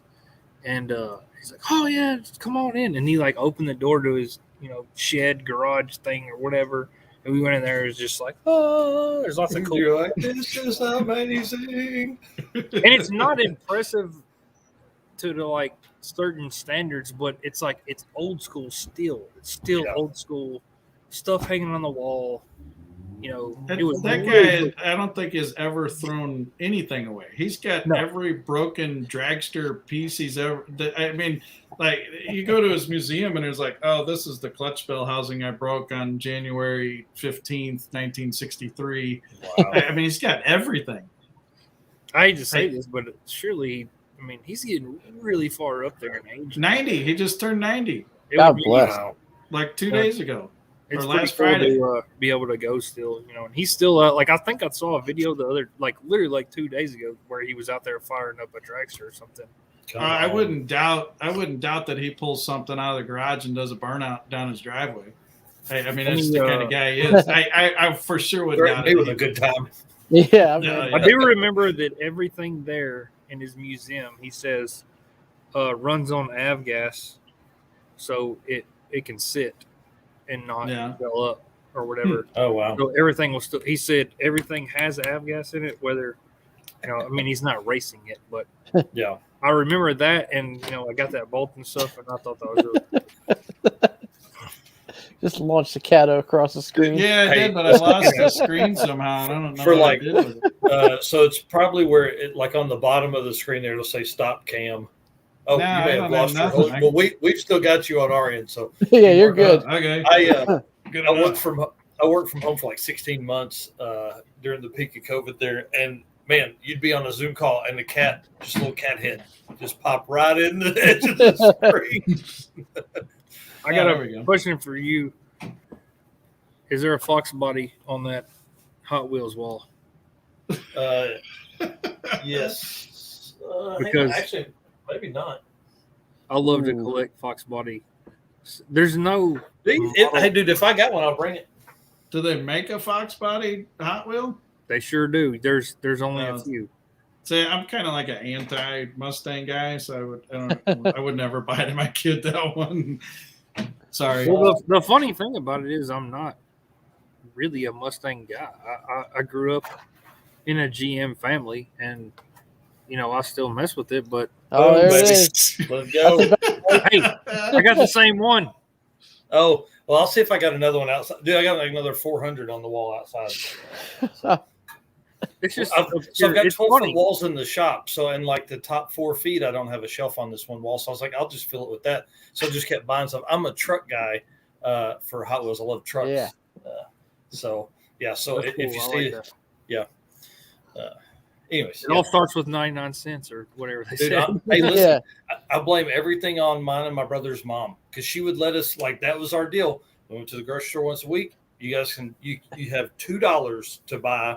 You both have to spend $2. And so, we'd be negotiating. We'd end up with 3 Hot Wheels as we walked out, So they were $1 when I was a little kid.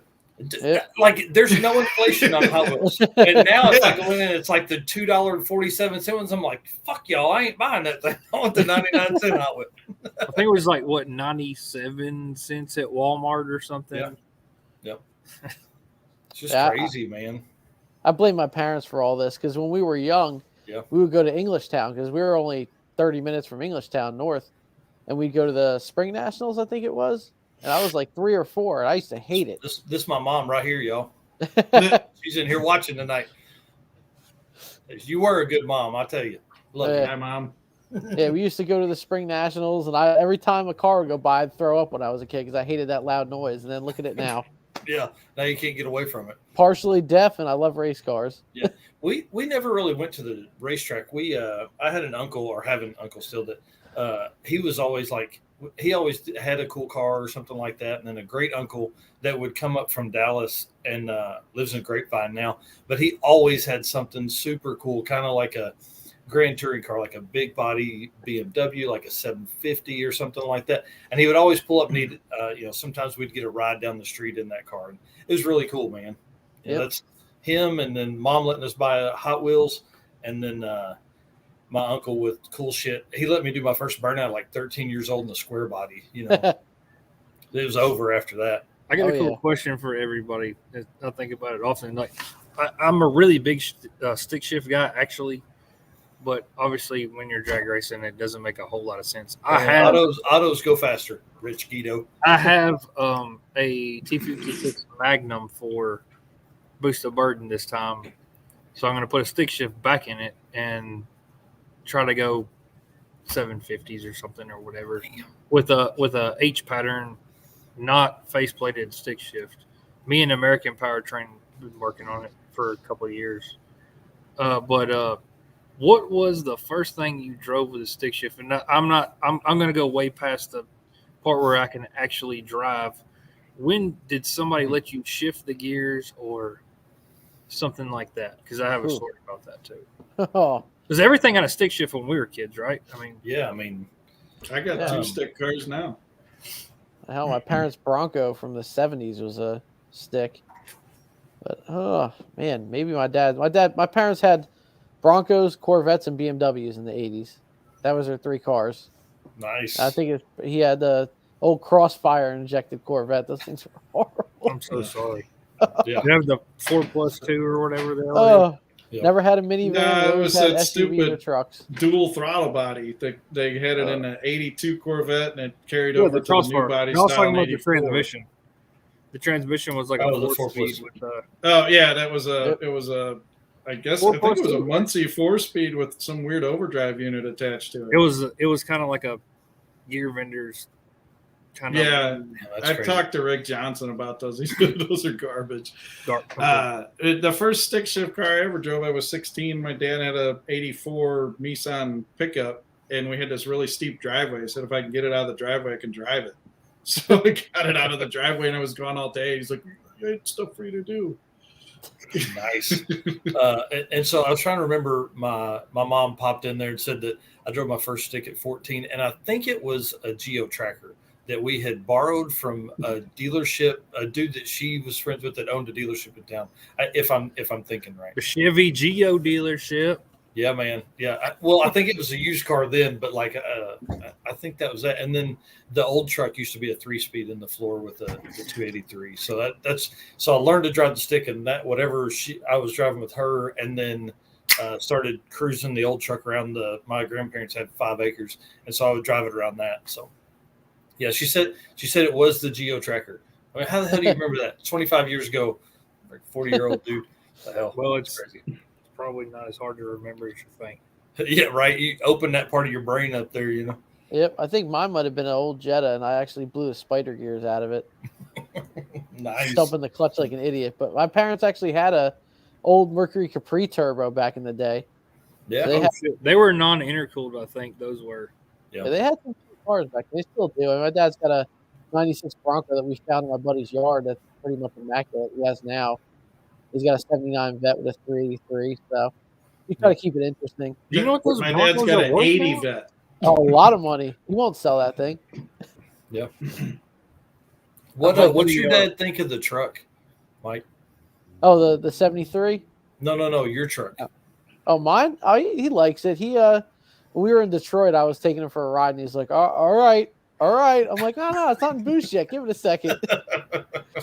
He loves that thing. He's all right with it. I've taken him for a couple rides where he's just like, okay, all right, we're breaking the speed limit. I'm like, it's fine. Did y'all see those videos I posted when I went to Woodward? So you're not supposed to park, obviously anywhere. You have to park like far away, and like come in there, bring your crap, blah blah blah. But my buddy Brad there, he had some car dealer buddies up there, and they hooked us up with this guy, and he had literally on Woodward has a like a BMW Porsche. That's all they work on. Mm-hmm. And then he has old race cars out in front. It's like a glass. The front of the building is glass, and it's got all his old race cars. And he used to race with Paul Newman. Oh, cool! Oh, really cool. It was really cool stuff. But he let us park my motorhome and trailer there, and so we like hung out with him all night. Before the event, and he was drinking vodka. I was like, holy shit, this dude's getting hammered. Yeah. And he's telling all war stories and stuff, and he's trying to get everything out and try to race us on Woodward and everything else. And I got the GTO out there and did like one good burnout, and then I did like 2 or 3 more really huge, like quarter-mile burnouts out there before. And then like I woke up in the middle of the night and they were putting the fence up. And I was like, what? That was like a 10-foot high fence, that chain link fence. And I was like, how the hell are we going to get out of here? And we got up in the morning and like cut one of the things so we could open the fence and get the car out. And I parked it in there. And we were like sneaking in and out of the fence all day to my motorhome and back. We had a nice. But that guy was crazy. We had to unbolt the fence. There was actually a little Sunoco there because there was no food right there. And they're like, oh, it's like the best chicken you'd ever have over there. We walked into this place. There's no air conditioning. It's like 100 degrees in there. That was some Are you good talking chicken. about the ghetto-ass gas station right there? Yep. Like where there's somebody sitting out front on the ground every day? Yep. Dude, Sunoco and best chicken ever. It's a ghetto-ass gas station. Well, we were, we were trapped in there. So we rode my golf carts from the motorhome down to the liquor store and shit a couple times. And, it was hilarious. We had a ball. So where were you guys parked on Woodward? So it was near the finish line. It's kind of hard to. I mean, I wasn't that far away from that gas station. Yeah, because we were right at it, and the dude, I think it's like a 3,000 horsepower Camaro, like Pro Mod. He was right behind us. It was like a black one. It was like a newer Camaro, but they were like, hey, just walk over there. I just walked through the fence and got some. It was so good. God. Did you see the little International Scout that was like orange or whatever? I talked to that guy. I think that guy's insane. I was parked right in front of him. Okay, because I talked to him when we were in line going. I was parked right with him, and then on the other side of the fence, literally, was my motorhome and trailer sitting over there. The only person that got away with that somehow. I actually think I remember walking by and looking at all the Porsches, actually. I was like, oh, that's some nice shit over there. That dude was cool. He let us go in there and use the shop a little bit, and we hung out, and he cooked burgers one day, and it was a really good time. Nicholas Motorsport is what it was called. Okay. He's like friends with Tim Allen and like all kinds of shit. It was cool. He had all kind of pictures. Did you cruise Woodward afterwards? Because that got crazy out there. That's a fun time. You mean like the dream cruise, or just like right after the event? Right after the event, me and my dad went back to the house, and I'm like, all right, I'm going out. He's like, oh, I'm tired. I'm like, I'm going out to cruise because this is exactly what we do here. And it was just packed. There's people everywhere. That's awesome. And it was so tempting. People were spraying water down. I'm like, I'm not doing a burnout because I see a cop right there. Yeah. To be honest with you, no, because you're not supposed to like bring beer into that event and all that stuff. So, all my buddies are on the other side of the fence, literally drinking beer all day, and I'm on this side. So I was like, it's my turn to drink beer now. So we all hung out and like ate and hung out or whatever. I didn't really go anywhere. But that guy that owned the place we were at or whatever the night before, I was like, man, are you sure like we're not gonna get busted for this shit or whatever? And he was like, look around, we're in the ghetto, the cops ain't coming. He's like, I promise. And I was like, well, man, what if I get busted or whatever? He's like, I'll come get you out of jail. It'll be all right. So I'm talking about some hell yeah burnouts happened that night. High gear, 170 mile an hour wheel speed burnouts. That's some good shit. It was like a dream come true for me because growing up reading the magazines, you just talk, you see like, Cruising Woodward and all the old stories of GM execs and stuff and Ford like street racing on Woodward. And so like, it was like a bucket list thing for me. Yeah. Yep. So That's mine. Sick week, like the drag week stuff is one of my bucket list things. So I'm just slowly getting there. Yeah. The problem is you get hooked and you do it again. Yeah, well, and so here's the struggle, right? So I'm also I love the New York to LA drive stuff. So I've got to make that trip sometime this year. So like this year, yeah. So I've been invited to. We're a content contributor on one of the C2C Express channels. You gonna wear a catheter and everything? I may wear a diaper. Yeah. No, so we've discussed. So our plan is just take like a minivan, throw a 40-gallon cell in it, and just roll out. But we've been invited to the reunion, like a 50-year reunion cannonball. But to do that, I feel like to go, I feel like I got to make the trip. I got to do it. But dude, it's a week. Because it's like 2 days to New York from here.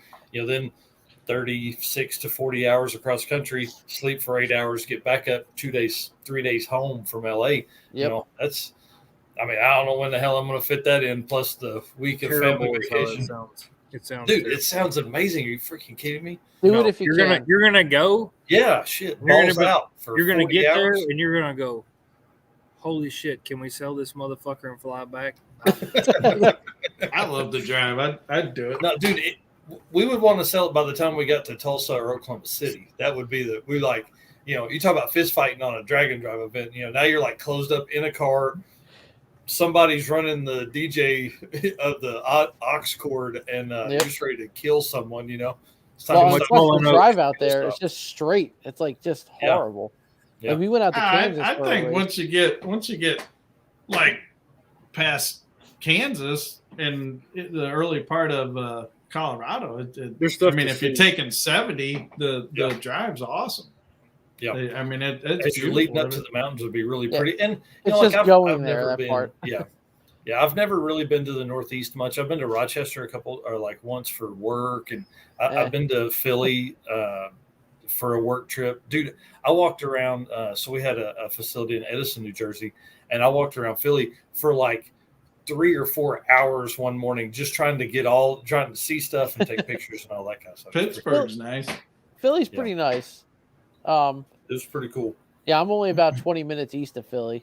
Oh, that's cool. So I wish we had done this before that because I would have loved to do some car stuff while I was there, but I didn't know anybody.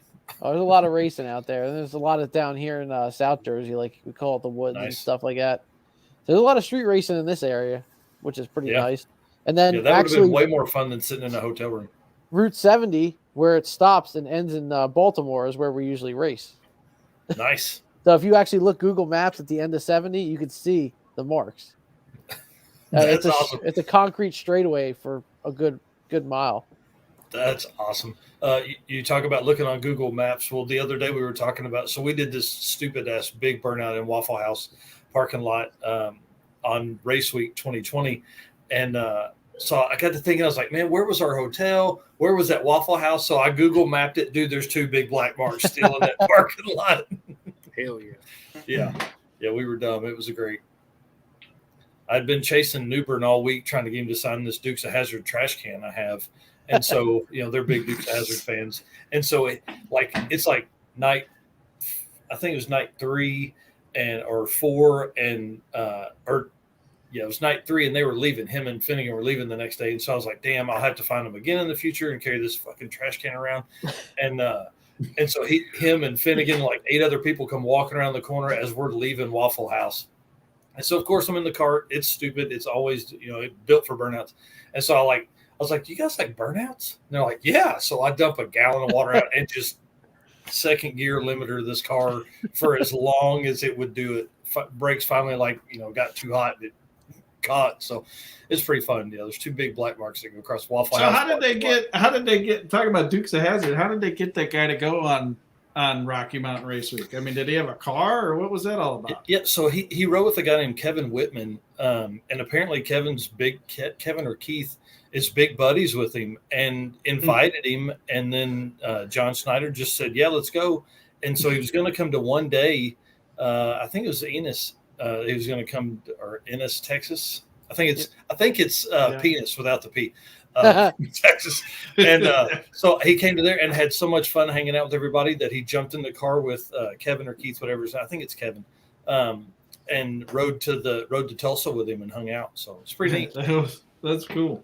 Yep. Every time I walked by, there was like 10 or 15 people. And we pulled into Texas so late because it was so freaking hot. And we went to the hotel and checked in and tried to take a nap for a minute because we were just overheated. And we got to the track, and that was when everybody, Doug, smacked the wall in the Nova, and that put the track down. And then everybody poured in, and so there was I bet there was 120 cars in the haven't made a pass lane, and they were like, "It's 9:30." They're like, "Shit, we got to do something."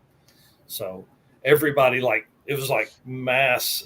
You were getting one pass at night, and that's when we fucked the trans up because of Blaine. Is that when they brought the rubber duck? The Firebird, Finnegan and no, they were in Blasphemy this time. Okay, for that trip.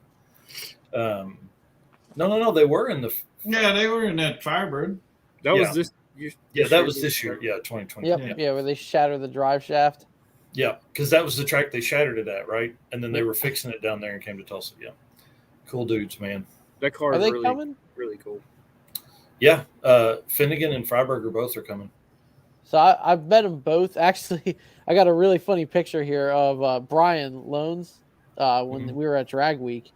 I came up at ACO and went to watch it and everything. I'm like, hey, man, can I get a selfie?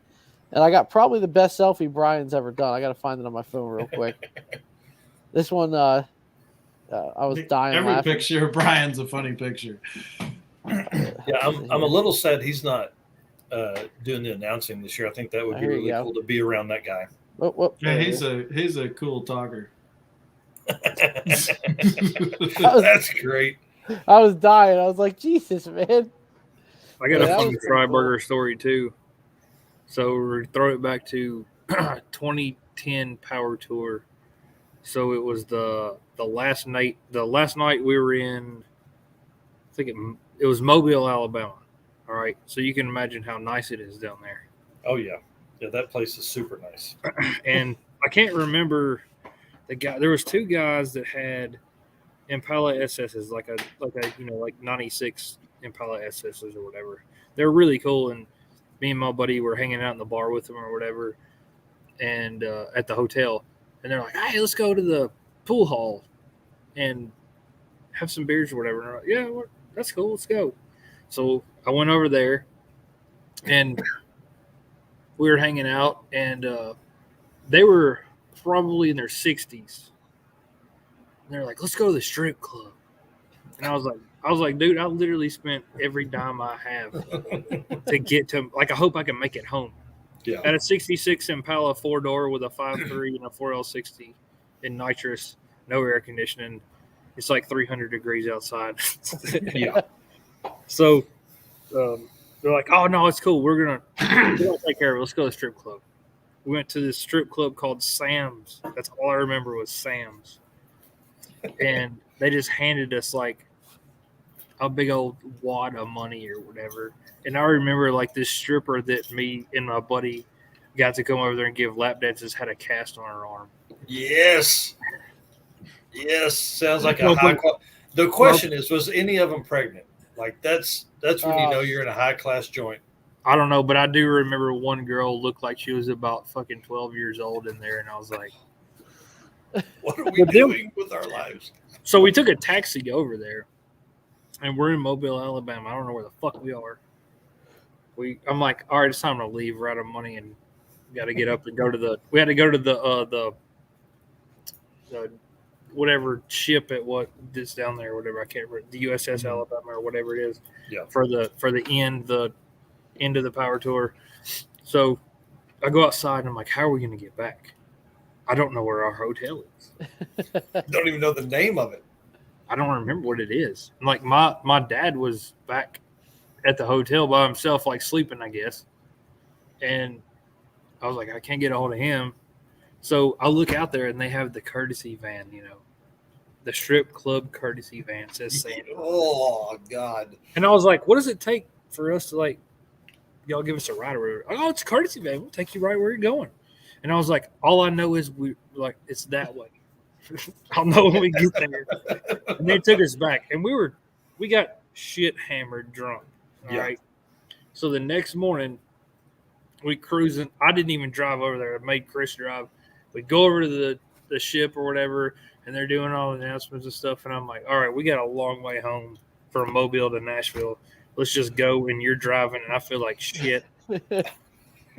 So we leave, and we're cruising up the road, and like all my buddies that went with me, like with their cars and stuff, they're still there and they stayed.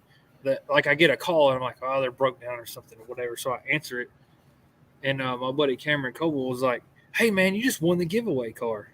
I was like, look, dude, I'm way too hungover for this shit. Like, Don't playing with me. I just hung up on it. Then I get a call. It's David Freiberger. What? Hey, you won the giveaway call. What do you think? And I was like, and literally, so I guess I was on the loudspeaker on the whole event. And I said, are you fucking with me? What was the car? It was a 2010 Camaro SS Indy pace car, and I did win. Shit. Nice. How cool, man. And I didn't give a shit because I felt so bad. I was like, whatever. When do I get it? Do I need to turn around? They're like, no, it'll be a while. I was like, cool. And I rode back, sweating my ass off in that vinyl seat all the way home. Like laying towels on that vinyl seat. Something. You're fucking with me. And I was like, and then like I realized that I was like on the loudspeaker. As you heard yourself And say he was it. probably like, ah, yeah. Nope, we're not. Awesome. All right, By the y'all. way, it costs Let's. a lot of money to win a car, by the way. Well, yeah. I mean, you get taxes and all the Yes. transport and. all No. that fun First stuff. you get taxed on the car, the whatever The they say it's gift. worth. I think Yeah. it was Yeah. $38,000. So I got taxed on paying $38,000 or whatever for the car. Damn. sales tax. Then I got income tax on like I made $38,000. Yeah. So winning a car is really not that cool. Yeah, but dude, you had a car that you won. It was cool. I sold it like 2 weeks later after my buddy Jonathan Baker that was on here, the Coyote guy. He had a 3-valve Mustang back then, and we street raced, and he blistered the shit out of me. And I was like, fuck this car. We're selling it. That's awesome. What else we got to talk about? I think I'm about ready to go in. It's 10:15 Yeah. here. I think I'm done. Yeah, a good time. It has How many been a people blast. got on here? Dude, we've at one point we were like 40 something, which is the highest we've ever been. So I appreciate you guys for sharing it and all that kind of stuff. And then it's been, as we've gone 2 hours and now 3 hours, it's kind of dwindled down some. But I would think we probably had 200 and something people come through here tonight, which is a bunch for us, And then Cool. as we lead up to the event, obviously so many more folks. What's crazy is we pulled up I was in line to register at 2.0 and standing there talking to somebody, and they were like, hey man, we drove from Virginia and we listened to your podcast and watch your live streams all the way over here to hear That's about cool. what to do and hear about what to expect. And so, I expect us to kind of have that again. And it's been awesome, man. There's been a ton of people in the chat. And Justin texted me a few minutes ago. He's like, man, these things are just getting me pumped up. He's like, I can't wait to get down there. So, or get on the trip. He's down there. I can't wait to be on the trip. So. Yeah, so it's been awesome. For everybody that's still watching, I mean, there's like 20 people still in here right now that are watching. I want to say thanks to you guys for watching. I will tell you we're next week. Let me see who we got next week. Free beer tomorrow. Yeah, free beer. Next So week we Bud got, Light, right? yeah, Bud Light. I like Miller Light. Can't be picky. Yeah, August Mickelson is going to be on here next week, and then Mike Turner is on, and then the Sunday of that 1:30, January 30th, we start with Luke Niewhuff. He's going to be on. Kind of. Yeah, he's a cool dude. Yeah, I'm excited. We hung out a little bit when he was taking pictures, but that dude was so busy. I think he took that picture of my car that's in the magazine. Yeah. That, like I said, that's the best picture anybody's ever taken of that car. I mean, his timing is great with that stuff. You can get some insider info then. Yeah, that's kind of what I'm excited about is to hear his side of stuff, because I mean, he's been a big part. He did the route design. I think he kind of laid out the route of what they should do in the checkpoints and stuff. So that'll be fun. It claims he's the editor of the magazine. Yeah. Well, Tom was saying in the Drag Illustrated live stream Wednesday that Luke wrote every word of the entire first issue. I think he did. Yeah. Damn. So, yeah, something like a like 40,000 words or some shit. I mean, it's crazy. That's Wrote every a lot single of word. words. Yeah. Wow. And then we got Danny Diesel on 131. If he's bringing like a 850 4-cylinder turbo car, I mean, it ought to be insane. He's trying to finish building it now. He's in St. Louis.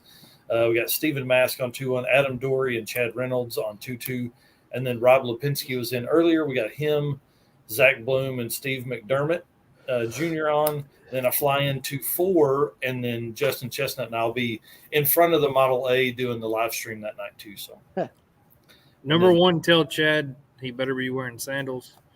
And number I don't two, think you have to tell yeah, I him. was going to say, I don't. you better be a huge burnout when you get there. Yeah. Oh, I Exactly forgot right. to say this earlier before we go. So I did so many burnouts when I showed up at Woodward the night before the event that I had to find tires the next day. That's great. I had Mickey Thompson Pros on it, and we went through tech, and I looked under the car, and I said, holy shit. There's cords on these things. All these things. Then it was who did I buy those tires from? Kenny, maybe, with the Javelin or the AMC, the green one. It's like always with Adam Hodson and and Nick Taylor. Yeah. That dude. I don't know his name. I think he's who I got him from. I can't remember. It was like a last minute thing. Like I got on Facebook and was like, "Who's got some damn tires?" We got some tires. I didn't realize we got that rowdy last night. That's awesome. Still on there right now, so I guess they're going to Well, go. cool. Again. Well, hell yeah. I'm going to hit the end broadcast. I do want to tell folks that are watching, we're going to put out like 70 fucking videos that week. I'm going to go live all the time. We're making fun of influencers earlier. I'm going to be an influencer after this because I want so many people to just come along on the trip and Like, we comment, always- share. like, comment, Yeah. subscribe. Just like below. Yeah, right.